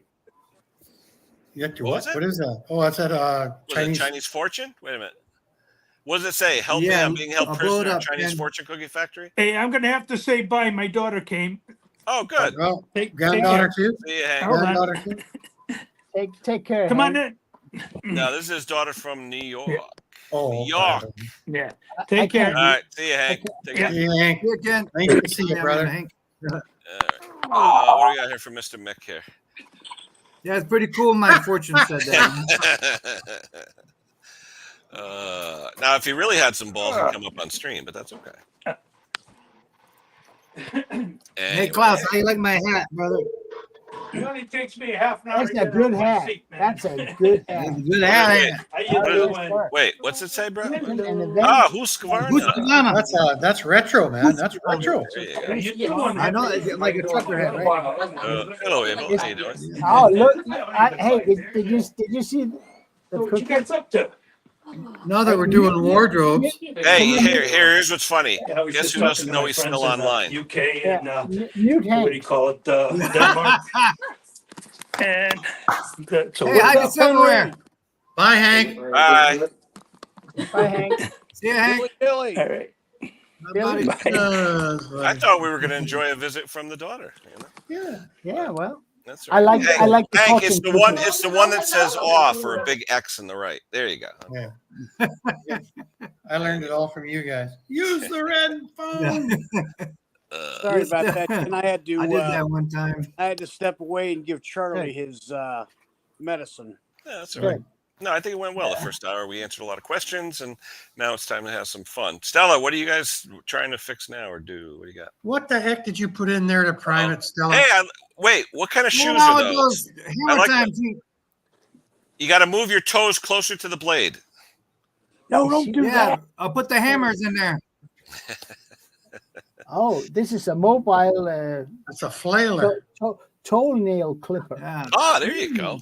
Gas-powered toenail clipper. I wouldn't Working with mind having Bigfoot. that, Edger. Mick, that hadn't stopped you before. You know what? Just Where say I that. live, where I live, you don't go outside in your bare feet and. Oh wait, in that's February. Tom. Tom joins us in the shower, Yeah. so that's different. I ain't seen Robert in a while. Yeah, he might come up. We'll see what happens. But, He's been doing some So- good videos lately. yeah, what do you guys think about that first hour? Yes, no, continue. Yeah. What do you think? I like it. Yeah, I thought it was good. Love it. Yeah. Because we It I digress. gets like- the people I more like the involved. No, idea, we Ken, kept that, between 50 and 60, 70 people the whole time, so that was good. Hey, Ken, I like the idea That's that awesome. first hour you had actual structure there going. Yeah. Well, no thanks to you, Brett. but that's okay. All He right. says, for once. No, For once. no. Wednesday, I did the live stream with James and with Gary, and for 2 hours, it was pure talk generators, talk electronics, stuff like that. Okay, And we yeah, had but a those blast. guys are pure tech talk anyway on a good day. Yeah, it was fun. We had a good time. We really did. And I got 60 subscribers out of it, and just it was fun. We had a good time. And the 2 hours went like, oh my God, it was so fast, you know? I could use condom around my shop for about a week. Everybody I know that knows that but everybody I know, especially at work, they know that I know James. Hey, can I give you my generator to take over to James? Right. Like what? You don't trust me? Oh, you're But just if as you want, good. we can put it on top Ken. of that thing. So we But can yeah, drain they the say oil to out me, of it. "Oh, can you take this to James?" Hey, Conn?" Kenny, that's that line, eh? I know a guy. I know a guy. That's I it. know I a got a who guy. knows I got a knows guy. That's it. You want pasta? I got a guy. You got a guy. Is that a drain pan? Yeah, Yes, that's it is. some- That's a pretty fancy drain pan. They after it's a drain pan. You don't just leave that in there? cool. Oh, Hey, Ken, never seen that. Well, that's gonna be not I've easy never to seen do. one of those. Yeah. That looks Maybe like a maybe- small Put the version. little Okay, wheel can I back ask here. a stupid question because I came in late? No Right- questions right are here. stupid. Is that a small, like a small sized bush hog? Edger, lawn edger. Oh, okay. Ledger. It's an edger. Yeah, Randy, you're talking about James, very, very, very busy guy with young children. So we're fortunate that whenever he can come So up to what I be on. want to do is I want to get it lifted up on there first. All right. He commented on Trudy's $0 tune-up. I thought it was nice. I like it. Did you actually get it started, Stella, or what are we doing? Yes, we actually started it for a little while to warm up the oil. We're not exactly sure if the needle is sealing it up Oh, okay. because we thought he smelled some oil in there or gas in the oil. And as far as we know, it's maybe had one oil change in its life. Oh, yeah. That's common. Yeah. Yeah. Especially when they sit,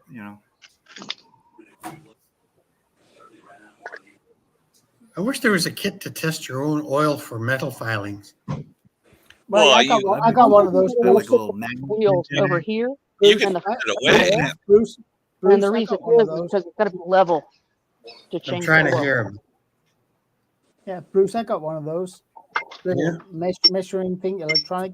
You put 2 drops of oil on it, you test it. It'll You got a say link I for got- that, Klaus? Can we buy one? I guess. No, seriously, on Amazon. He probably made it. I mean, we got this brand You new make thing. It's really, really awesome. It's called Google. Yeah. Try No, it. Or- I can see. I can see Klaus. Oh, I stole it from my last employer.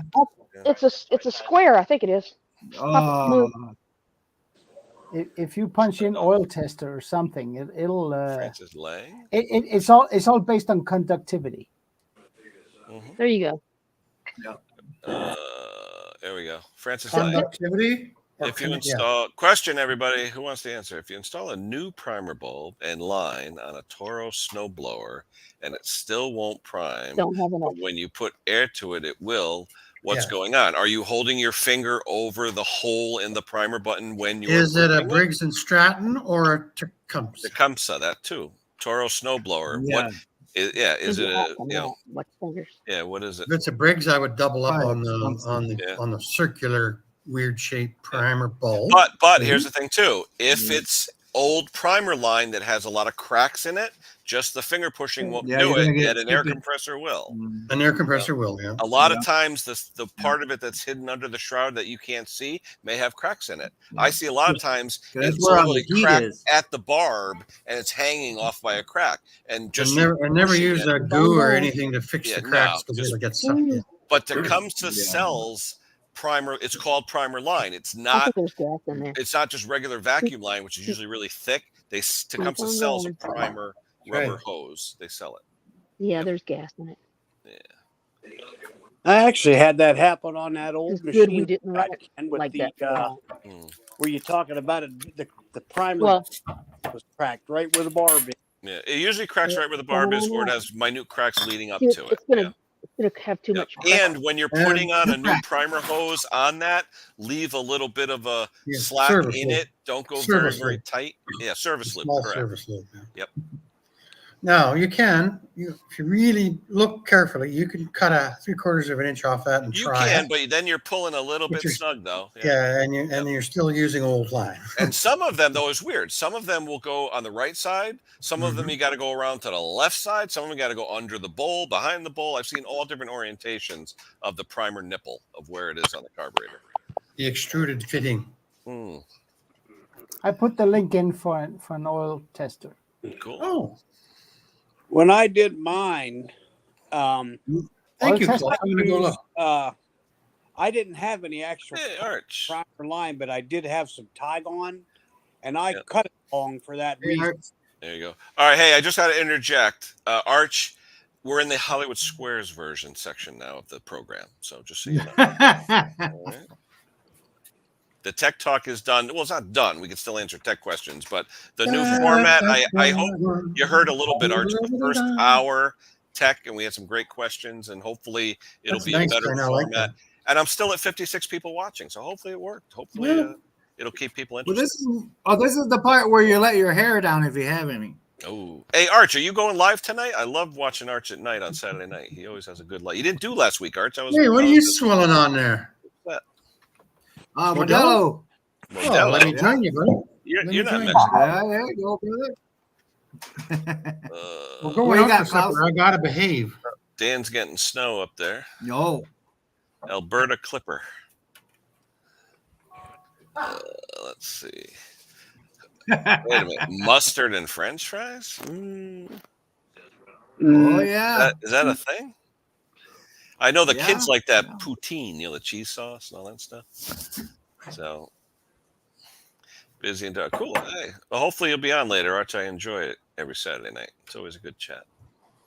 Engine breather pipe, talking about yeah, they were talking about that before, and we were trying to think what can cause it to screw up, and we said mud daubers and all kinds of stuff can cause it to oh, that's right, that time of year coming up on Easter, starting with Ash Wednesday, you get the Girl Scout. Easter's really Wait, early this year. Here's the funny thing, Girl Scout It's in cookies. March this year. the box used to be this big for Girl Scout cookies. Now the box is this big, and the price is twice as much. John K. Yeah, people walk up to John's barn and go, "Mr. John, can you fix this for me?" That's all right, Brando. I do see you on Saturday nights too. Something I do watch you, Brando. You and your friend, Small Engine Repair Shop. That guy, I see you on there. Yeah. Oh, he had that that thing that he made from that 3D printer, right? Yeah. Oh, yeah. He does the tool. Yeah. William, what do you got? What reading should I get when checking the rectifier on a Kohler command? It should be usually 25 or higher AC when you put it onto the 2 leads coming out at 3,600 RPM. 25 or higher AC. Okay. But coming out of the rectifier itself, coming out of the stator, it should be 25. Coming out of the rectifier should be 14 and a half usually. Anything above like 13 and a half, 13.8 Ish. yeah. So I'm working on that generator right now. It's got a HM100 on it. HM100. What's that? Yeah, it's Tecumseh heavy medium Tecumseh. frame or horizontal 10 medium frame. Horizontal 10 medium. horsepower. 10 horse. Oh. Yeah. HM, HS, I and like H. those. That's a different. You got HH for horizontal heavy, HM horizontal medium, HS horizontal small, and then after the HS, HM, or HH, it'll say SK for Snow King. Like you'll have HMSK, which will be horizontal medium Snow King, so for the snow engine. So that's the nomenclature. Kenny, that's a question here that you might be able to answer. William I is having a lot of question marks. That doesn't make the question better. We know William. But it says, what reading should I get when checking the rectifier on the Kohler command? I have to ask you a question. I answered that about 2 minutes ago. Are you drunk? Why is he asking it again? Okay, I don't know. He's repeating himself. What? It's really on set. Does it? Well, yeah. I mean, you check it at 3,600 RPM. Oh, that's the dark right there. Modelo. What are you drinking on, Klaus? I am drinking a rye beer. Ooh, like a rock and rye. It's such a Rye? No, it's rye. It's rye. It's an ale type, but it's got rye in it. It's really good. Because what is the aftertaste? He never met a beer he didn't like. It's short, and not very hoppy, but very tasty. No, it's not very hoppy. It's not malty either. It's different. It's a very good beer for food to have with food. Yeah. I wish I had some food. Hold on. Food beer. Kenny, I just got done eating. Excuse me, Principal Kenny. May I be excused for 3 minutes and 10 seconds? Is Bruce home? Stephanie, you should know better than that. Was it lunchtime, Klaus? Don't I have popcorn? All right. Anyway, where's Juan Deere? He's right there. Anyway, Hi, Brock's wife. Everybody wants the link. There it is. I saw we had some of the stars were out. Steve Small Engine Saloon, Mick, all the stars. But no, so far so good. We got 57 still in the house. Hit the like, subscribe, help me out there with the channel. We'll do well. And I enjoyed it, guys. I enjoyed the first hour. I love talking tech, especially if we could help somebody out, So, Mr. Modal. So, TGM, how you doing? Welcome. Or next week, I think when I go to the shop, I'm going to see if I can find me a. I said stars, John. Stars. I'm going to try to find me a kind of a somewhat nasty carburetor and bring home. I want to try the cleaner out and see what that thing will really do. Well, what's everybody here using their cleaners? I mean, I use Simple Green myself. I do. I use Mean Green, the old Mean Green before they put ammonia in it. Yeah, that'll turn it gray, right? Dark gray and stuff. Yeah. Stella uses Pine Sol, right? That's why I use Pine Sol, because it does not. My battery's going to die soon. I got to figure out a way to plug this thing in. I just pulled it out to start another 20-minute session on here. But as you can see, it it doesn't really discolor anything too badly. Was that thing gunked up pretty good, Stella, or no? Yeah, it was gunked up pretty badly. And did you find the O-ring at the hardware store? I think I found one, or Richard got the smallest one he could get. It's just, it'll have to do. Because the old one, because once I took off the old one, it, was all mashed up. The other one's just slightly bigger. Yeah, they'll flatten out or turn square or whatever. Yeah, this is square on one side, and maybe it is the right size. It's in the cleaner right now with the part. I'll put it on there. I don't want to take it back off. So. Yeah. Pete, we're saying anything from Dawn dishwashing liquid to Simple Green. Yes. Brucey, what was your concoction? No, mine's the mean green, similar green. to Simple Green, but it's the older stuff with no ammonia. Stella uses the pine salt. I mean, it depends. I don't think they have any. I don't think there's any really pine oil in here because the earlier stuff used to have a little bit of solvent in there. I had enough solvent quality for me. Did you know that stuff, Stella? Did you know that stuff goes bad? Get out, pine salt. Oh wait, doesn't it separate? Doesn't it separate or something? No, it turns really skunky. Really? No, yes, we cleaned out. It was just under the cupboard for 40 years on my mother-in-law's place. Hey, buddy. Bill, I see this episode. Poured out thick, and it just stunk like that. Yeah. Oh, it does contain pine oil, so I guess this still does have enough solvent quality in it. Yeah, it's got the organic part. Yeah.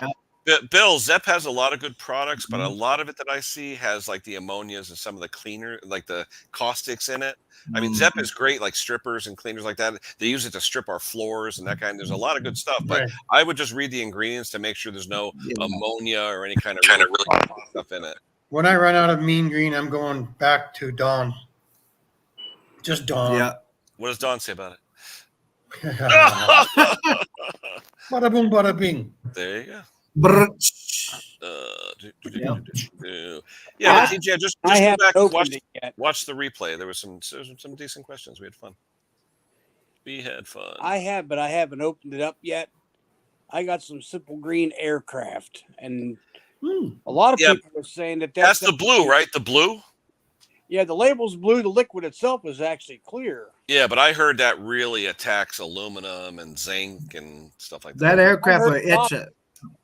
I heard the opposite. Really? Well, try it out. Well, do it. Who was it? Brucey? No, Stella. Remember Stella? You had a piece of aluminum in different cleaners one day to see if it would absorb it. We were watching it disintegrate. What do you got, Klaus? Popcorn? Popcorn. How do you? My idea was I was going to try it, but I wasn't going to mix it very strong. Yeah, Dawn dishwashing liquid. A lot of people like the Dawn stuff. If it's good enough for ducks and oil, it's good enough for me. Yeah. When I did that test on my channel with that chain, that was Dawn Platinum. Oh, anybody know? Everybody hear about this? Pine bark for soldering flux? I never heard about that. Yeah. So flux is really just burnt wood and water. Is it? You can make your own. Flux was like an acid. Yeah. I thought flux was an acid. That's on the well, it turns into a caustic. It's caustic. Yeah. On the plumbing solder that has a hollow core, they have flux on the inside. Yeah. Interesting. Yep. Oh, Stephanie's telling you, Brock, stay out of the kitchen supplies. Probably sitting right beside you. Yeah. Well, Kenny, she's over there. I know that when we do guess what it is, I don't know if you have that planned, but I gotta find something. I had a few. Oh, you got one? I have a question that can actually probably. Well, like what is it without a picture? Yeah. Okay. It's a question, and believe it or not, it's oil related. So you can all scoot up. Wait, did he say oil related?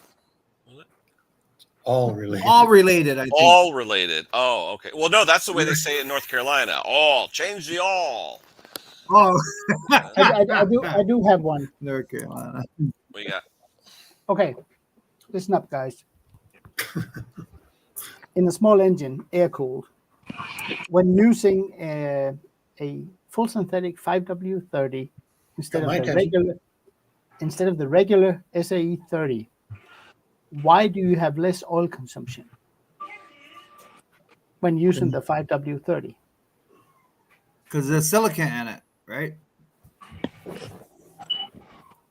Less oil consumption on the silicone, on the synthetic? Is it because of the additives, Klaus? Has to be. Well, it wasn't the 20 questions, as Stella used to say. What does the winner get, Klaus? What's that? That a What does boy. the winner get?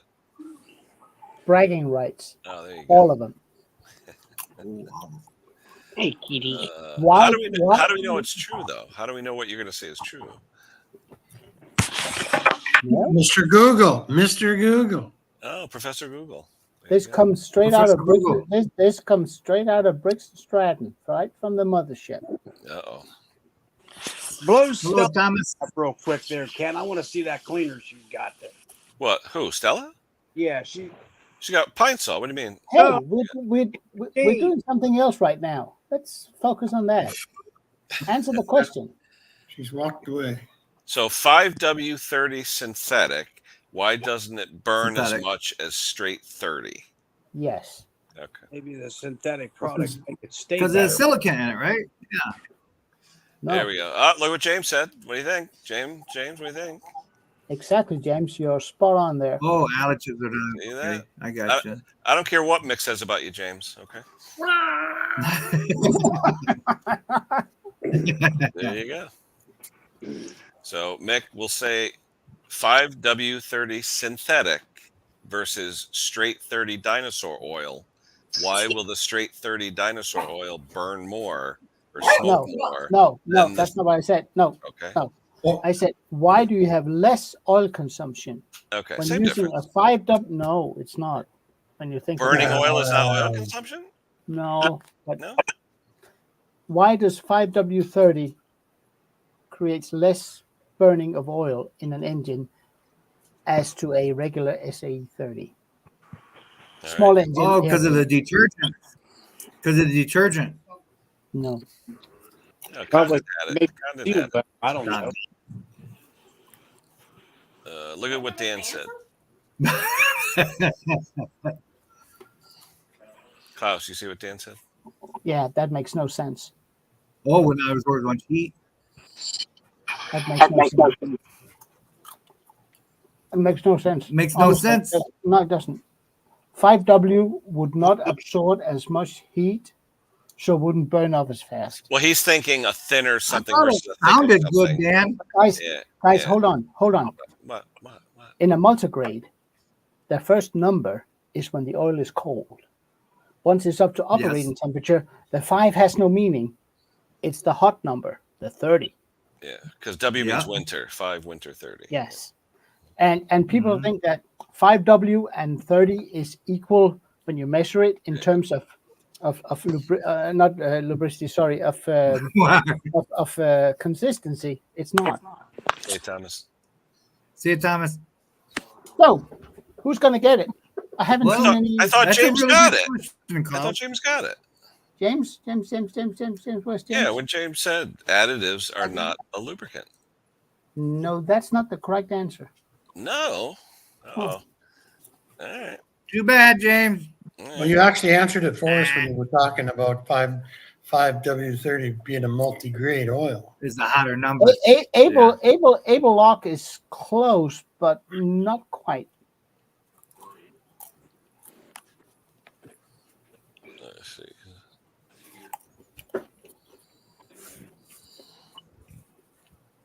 Oh, it's because the synthetic Well, doesn't get. Well, It's synthetic hot. doesn't break down at the same temperature that dyno oil does. Dyno oil breaks down at Yeah. lower temperatures.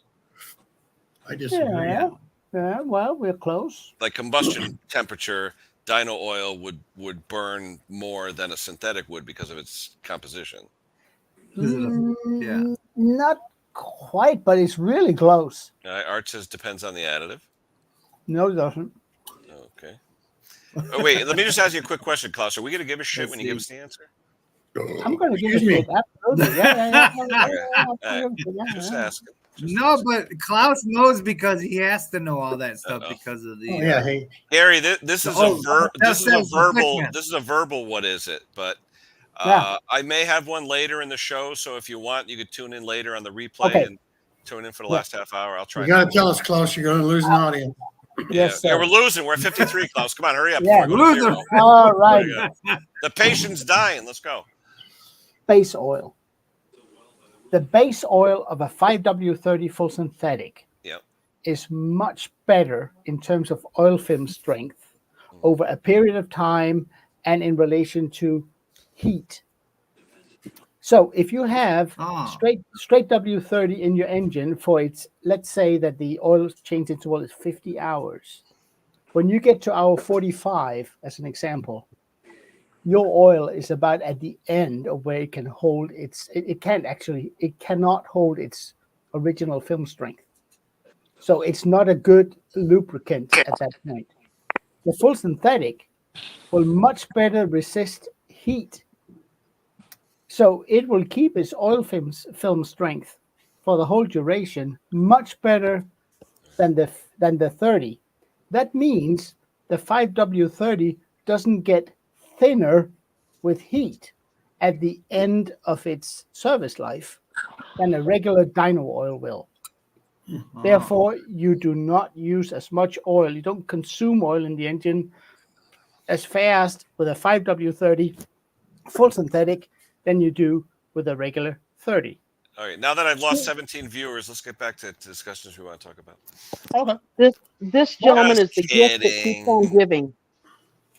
Okay. What keeps giving, Stella? Huh? Oh, hold on.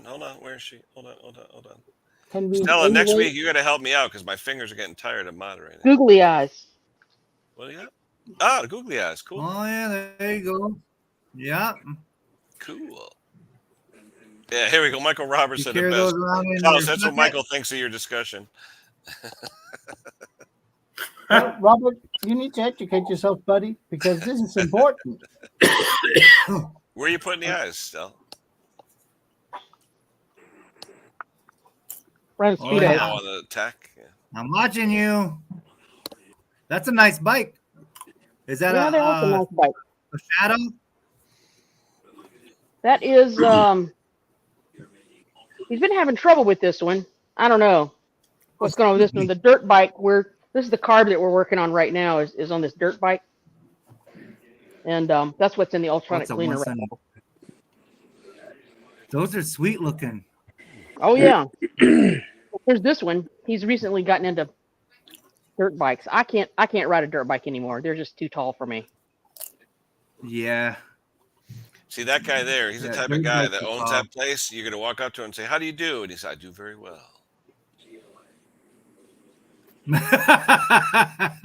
That's a lot of bikes. That's awesome. Well, he knows what he's doing. Look at all this stuff. Oh, What is that? A what 125? Is that a Fiat MG? 120? Is that a 125 Fiat? Is it a Looks like a tiger. Oh, It's an Abarth. It's an Abarth. Abarth, Oh, yeah. yeah. But I wonder what model Fiat it is. Oh. Oh, there's a googly You're eyes. messing with that guy. He's gonna know. Oh, is that the true meaning of images in the mirror are closer than you think? Right. Yeah, Like there I you go. said, like I said, Ace man, Ventura. it's the gift that keeps on giving, man. There you go. I love it. There you Googly go. eyes. Just like me when I eat stuffed cabbage. I'm going along with that here a little bit ago about the oil. Yeah, somebody. I seen an example of that earlier this week. Guy brings me in an EU 2000i. He said they never really did anything to it, and they've had it, for 6 years. Said they were running a heavy load on it, it would start smoking. Well, they bring it into me. First thing I do is check the oil. The oil was water thin, and it was black as coal, but it did not smell like gas. And I'm like, well, there's half the problem right there. And Hey, I Stella, know is that pre-etched already? I know Honda says 1030 in that EU 2000i. So I changed the oil and everything out and did a full tune-up on it. Took it out and I plugged a decent load into it. Didn't smoke a bit for me. Okay, guys, this is Bruce here. I got to go lay down. My neck's killing me. Okay, Bruce. Hey, bros. Drink more beer, Bruce. No. Thanks a lot, guys. Nice seeing you all. Sorry. Good seeing you, Bruce. Yeah, Bruce. Here, Bruce. Bye, buddy. What's he saying there, Klaus? Mineral oil? He doesn't know what he's talking about. So there we go. Sorry. Spitfire.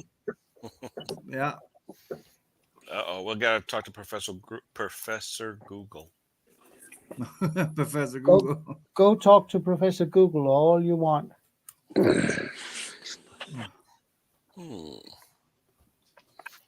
Anywho, Spitfire says you can make the oil back to its original state by filtering it.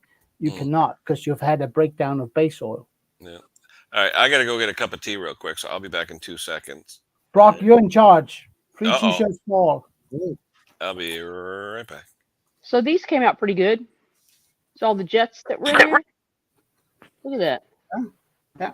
That's the pine saw. I'm very impressed. That's like almost polished. Yeah, almost. Hold that a little closer to the camera, Stella. So I can see that. I don't think I can get it much closer without it going blurry. No, what you got there is good. Yeah. Look, Yeah, that looks good. I've seen it shining. The it's almost like it's copper, Yeah. but I just think it's just brass. Yep. Yeah, kind of amazing. I guess this has just been sitting in fuel for so long like that. I don't know. Is that a jet or emulsion tube, Yeah. or what is it? That is. That was the jet holder right there, right? This is like the main jet kind of screws in here, and this goes in the bottom. I'm gonna have to run this through another time because there's still a lot of sediment in there. This water's so damn hot. I don't want to put my hands in there. Yeah. Hang on. That looks like a Vevor cleaner you got, Stella. It's not. But I'm sure it's probably made by the same factory. No, this jet, the main jet, sits inside of here. Yep. Okay. And then, but like I said, this wound up. I'm going to run this for a little bit longer because there's still wound up with all this sediment and crap in here because the bowl was like sideways. So I'm going to put it upside down and give it another whirl. Yeah. So I'm going to mute my mic because it just gets loud and ugly at that point. And I wish I could Vibrasonic. get you guys. Well, I don't know. How bad is it? Tell me. It's okay. Not at all. Oh, okay. Nah. Your noise. But the rest of it seemed to come out pretty well too. I don't know if you see that or not. But this is just all full of debris and That sediment. emulsion tube looks like brand new, Stella. Yeah, and I don't know how to get the actual emulsion tube itself. I don't know how to get that out, so I wasn't going to mess with it. I'm pretty sure that 2 rounds in the ultrasonic cleaner are going to be enough. I think that's a pressed one. Could be. It looks like there's a little, I don't know if you can see that or not. There's like a little notch, like right there at the bottom. Hard to tell. Kind of like a specialty driver to get it out. I guess. I really don't know. Or it's keyed, pressed in and keyed. Yeah, could be. See a BS small engine. See But buddy. not all emulsion tubes come out, right? Right. And this one might not. I have no idea. Okay. Well, I've seen some of the older Tecumsehs that had the brass emulsion tubes. I know those are pressed. I think. I've never pulled one.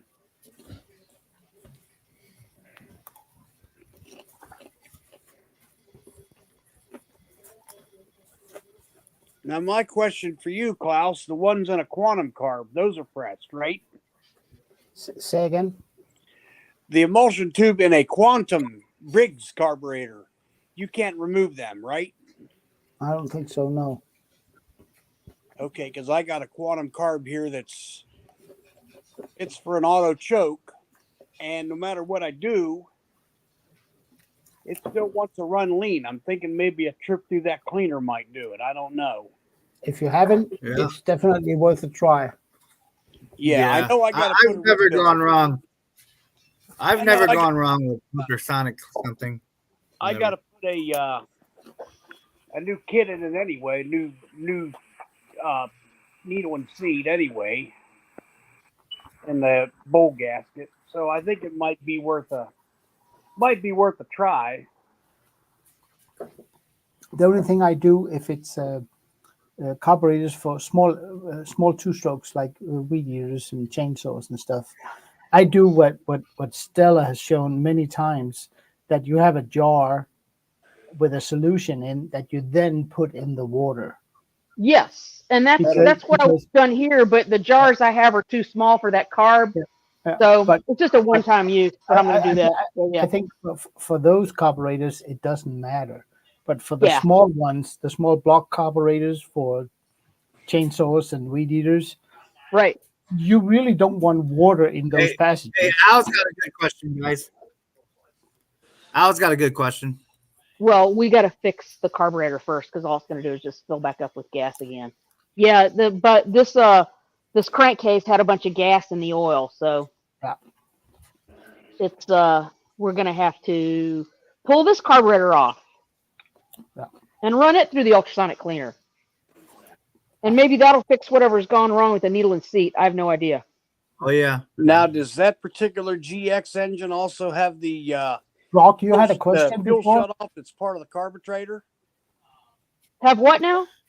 I think, does that particular carburetor on that little 110 GX there, does it have the fuel shut off valve that's actually part of the carb? Yes, it does.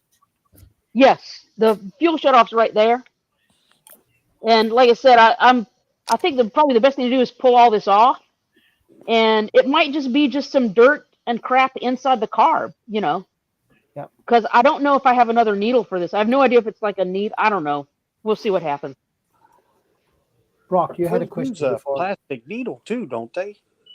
This is the first time I've ever gone into this little engine before. Don't have a clue. Brock? Yes. You had a question before. before. Al had a good question. He said, how can you tell which emotion tube comes out and which one don't? You can't. The oil drain plug. You can put it back. You put a screwdriver in or an Allen key on there, and you try and pry on it. If it don't, if it don't, yeah. it don't. If it do, it does. I mean, kind of like just got to see which one does. It's on the point. Yeah.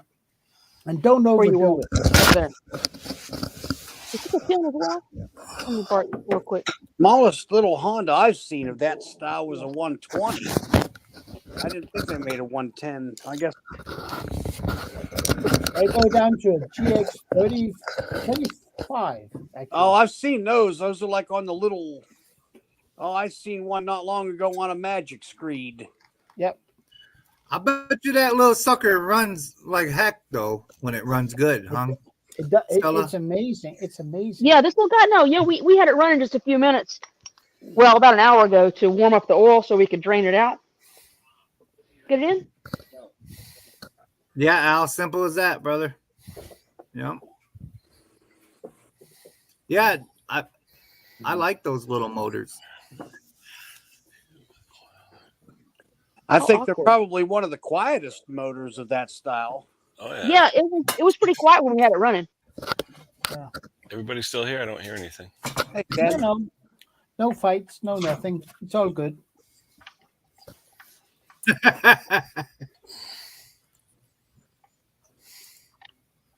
Ooh, this is nasty. Yeah, with that generator that I'm working on, I'm almost positive that the valves are bad on it. So I tried to start it. It only starts up and then dies. I clean the carburetor really well and put it back together.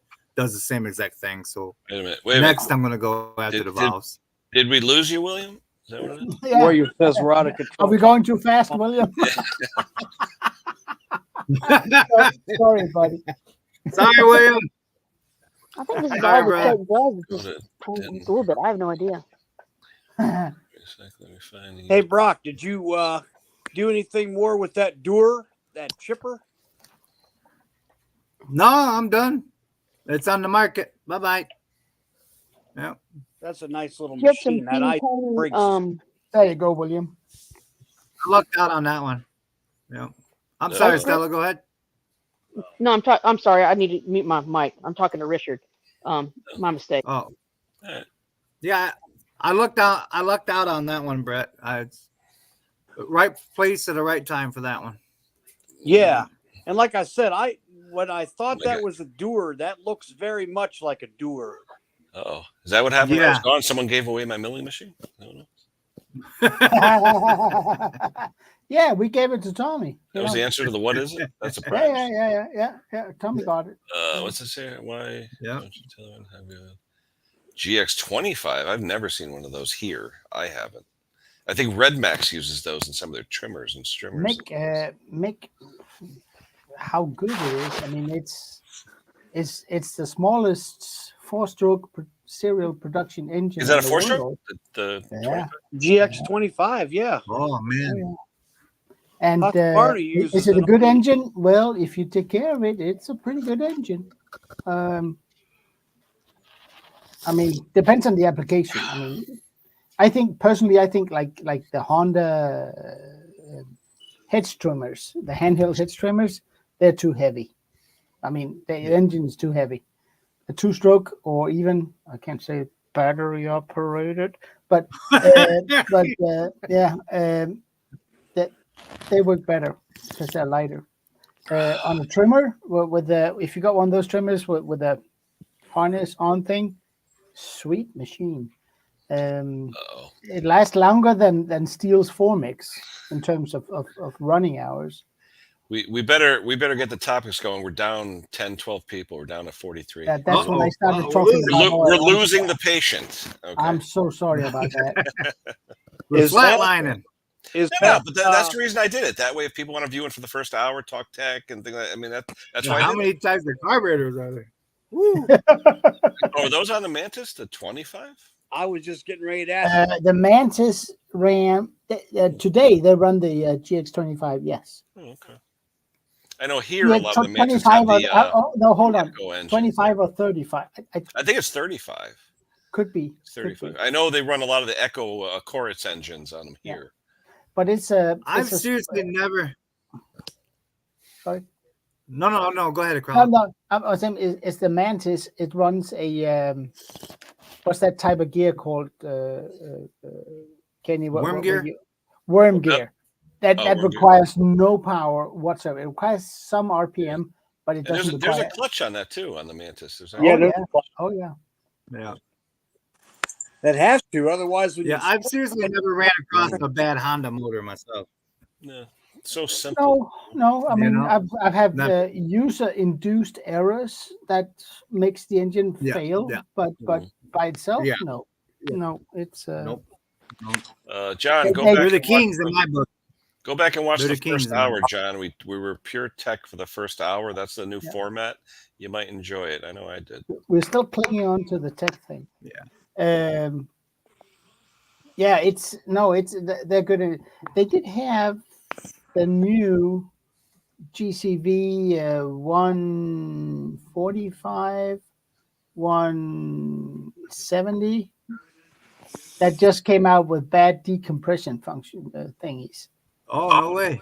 Yeah, that was a recall. That's just recently? Last year. Last year? Wasn't that on the newer HRX with the GX? Yeah, the HRX is the mower, Brett. The engine is called a GCV. GCV 200 on that. No, that was the only one that wasn't covered by it. It's the 170 and the 140. Here's a loaded question. Loaded question, all right.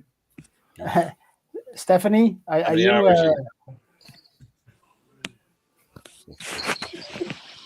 I mean, she's asking some good questions there, Brock. She really is. Yeah. Oh, yeah, I know. Oh, hey, our friend is in the basement here. Let's see, Mr. Abel Locke. All righty. Oh, yeah. Abel, you there? You got your camera on? Turn your camera on if you have the camera. Or can you hear us at least? Oh, I can hear you. Can you hear? Okay. I see it. Do you have a camera or no? Any kind of camera available that you can click? Yeah, camera, but I'm too ugly to be on camera. Well, we all are, but that doesn't matter. We gotta have our face on. That's the rule. Hey, they let me turn. Where are you from, Abel? What part of the area? Where are you from? I am. Yeah, where are you from, Abel? I'm in Indiana. What did you say? Indiana? Yeah, Indiana. we're neighbors. Yeah, we got a bunch of Indiana here. We got a few Indiana people. Yep. North, south, east, or west? What part? Lots of Indian. Central. Central. Okay, cool. Now all we need is Terrell to come up here. There's another one from Indiana. So Abel, what are small engines to you, Abel? Why are you interested? Well, because I also went to school for small engine service in high school, along with the machine shop classes as well. Oh, wow. And then I ended up being a locksmith, Wow. but I also work on small engine stuff too. I tried making the business a mobile commercial type business to go out and work like on golf course stuff and things like that. And people just don't want to pay for you to show up and do the work. Yeah. So I got away from that, but I still enjoy listening about it and talking with people. And that's why I watch so many of you guys' different channels. I enjoy watching about it and being involved. Yeah. Well, like I said, I did it you mainly gotta be pretty just smart to play with for, stuff. you got to be pretty smart to be a locksmith, though. That's pretty hard stuff, actually. Well, I do that for a living. I've been doing that 35 years. Now, do you get into as far as doing like these newer electronic, like car key fobs and all that kind of crap too?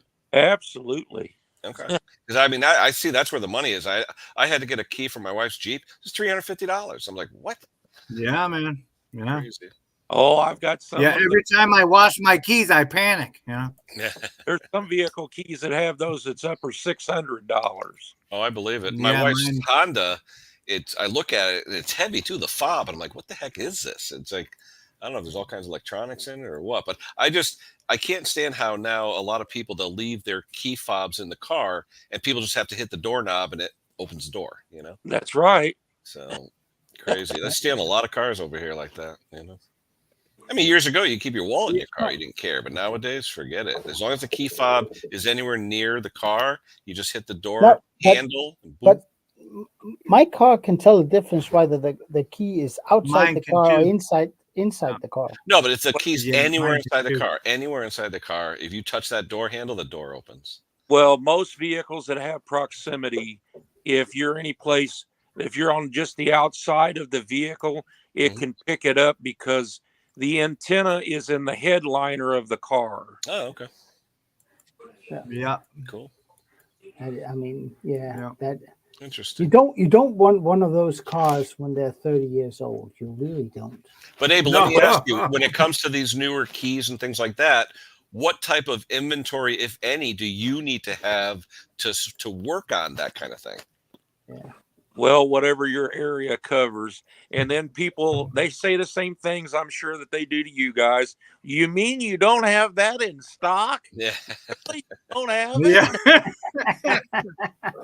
But let me don't have that 40-year-old car in stock? But let me ask it this way, Abel. Is there any interchangeability between key fobs between manufacturers or brands? Well, there's aftermarket stuff, but then you kind of get people that are kind of stuck on, well, I want it to be a logo key, or I want it to be OEM.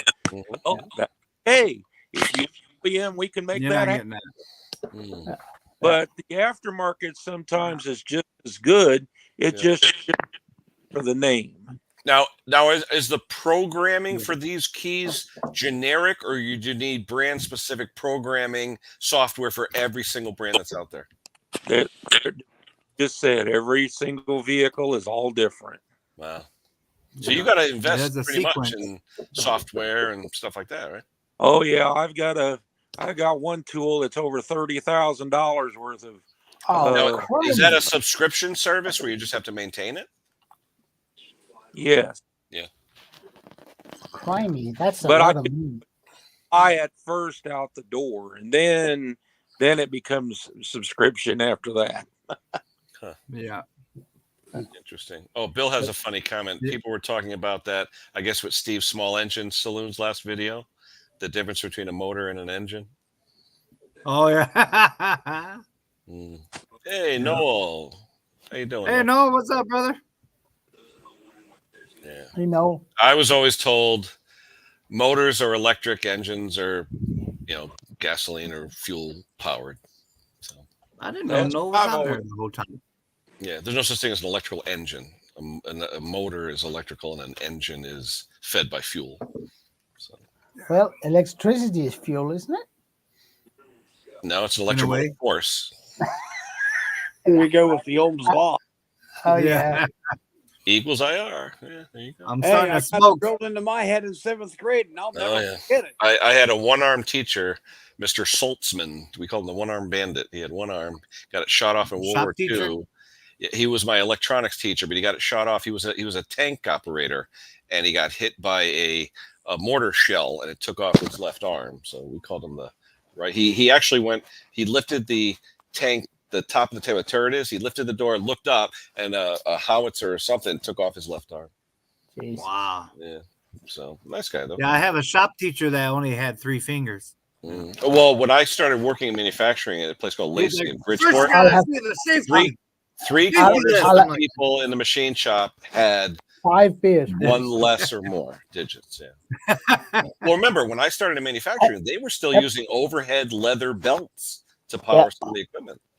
Have you guys seen those? You have those construction saws for wood that Yeah. if you just touch the blade, it stops. Yeah, the one where they do the hot dog test and all that shit. Yeah, It's pretty cool. Yeah. That is. I still wouldn't put my finger in it. Me neither. I'll still use the hot dog, but I've never seen it before. It's quite. Oh quite yeah, cool. that's been out for that's been almost 20 years now on that, I think. It has. Oh yeah, but I remember one time there was a guy. Dan said every shop teacher had 3 fingers. No, it senses the moisture in your skin. It's Must the be moisture something in your about. skin. It must be something about conductivity. Yeah, conductivity with the moisture in your skin. Yeah. Yeah. So what happens if you just wash your hand with acetone? You know. Then you end up. There you go, lefty. Yeah. Yeah, but if you touch that, Hey, I got a that does cut power. It's still going to coast. It literally takes off like 5/1000ths of your skin, technically. Yeah. Oh, we lost Abel. Or no? Yeah, I have an announcement. Abel is there. One of my he's there. videos. Oh, I see him now. Say what? What? One of my videos is almost hitting 12,000 Abel. views right now. Wow. Is that on the Polaris? Yep. Yeah. It's on the Yamaha snow machine that I dug out of a barn. Cool. Yeah. Hey, do you guys ever watch? Last year, I got a new appreciation for why it's so expensive to have your ATV repaired. Oh yeah. After watching Brock.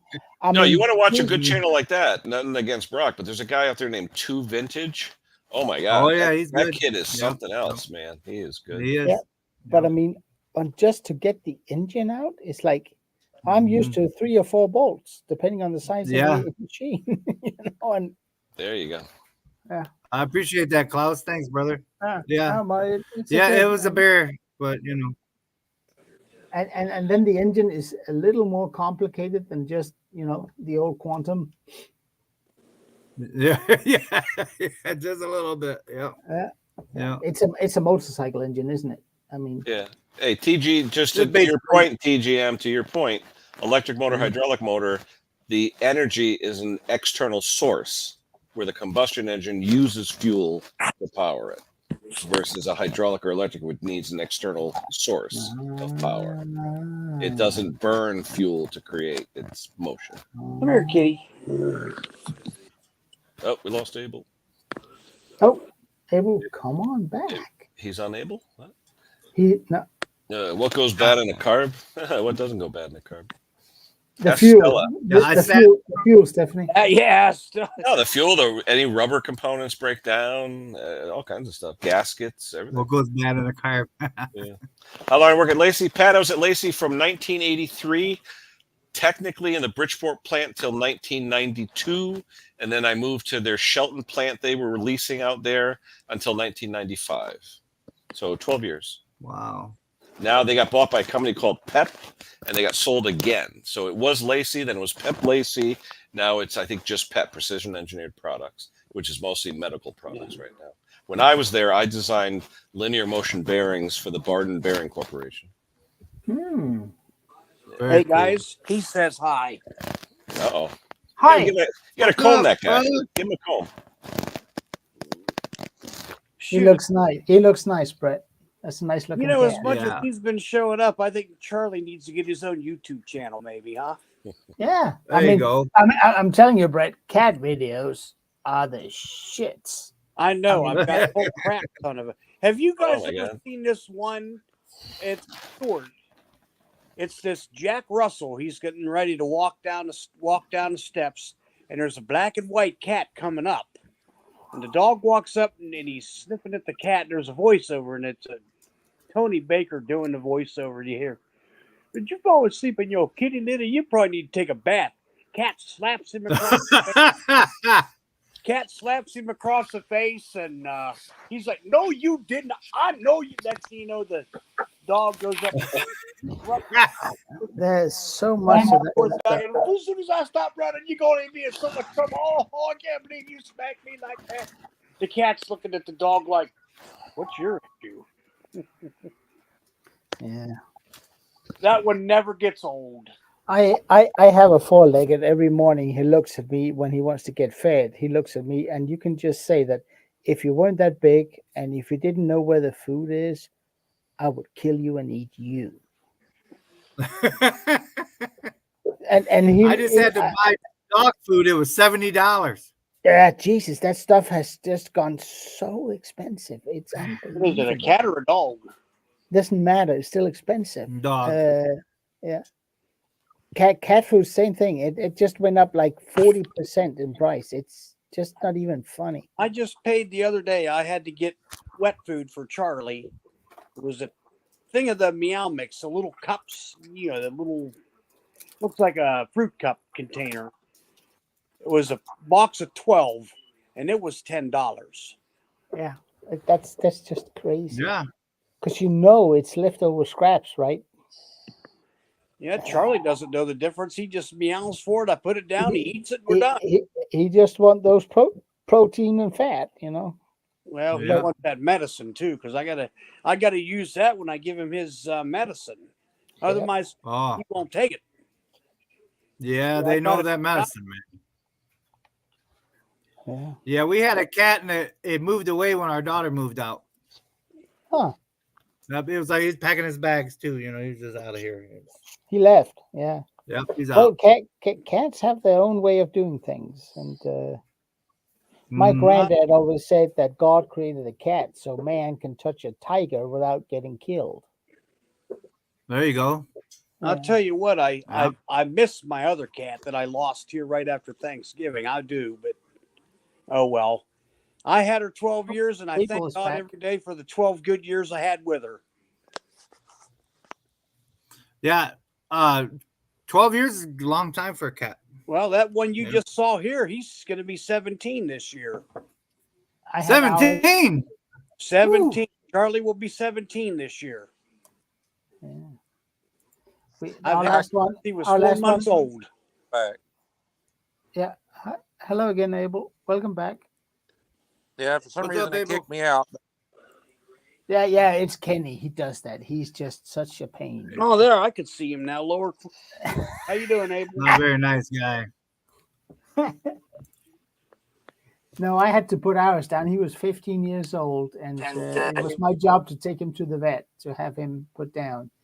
I mean, it was expensive because it was on a Saturday, but then free of charge, the vet got to see a grown man cry.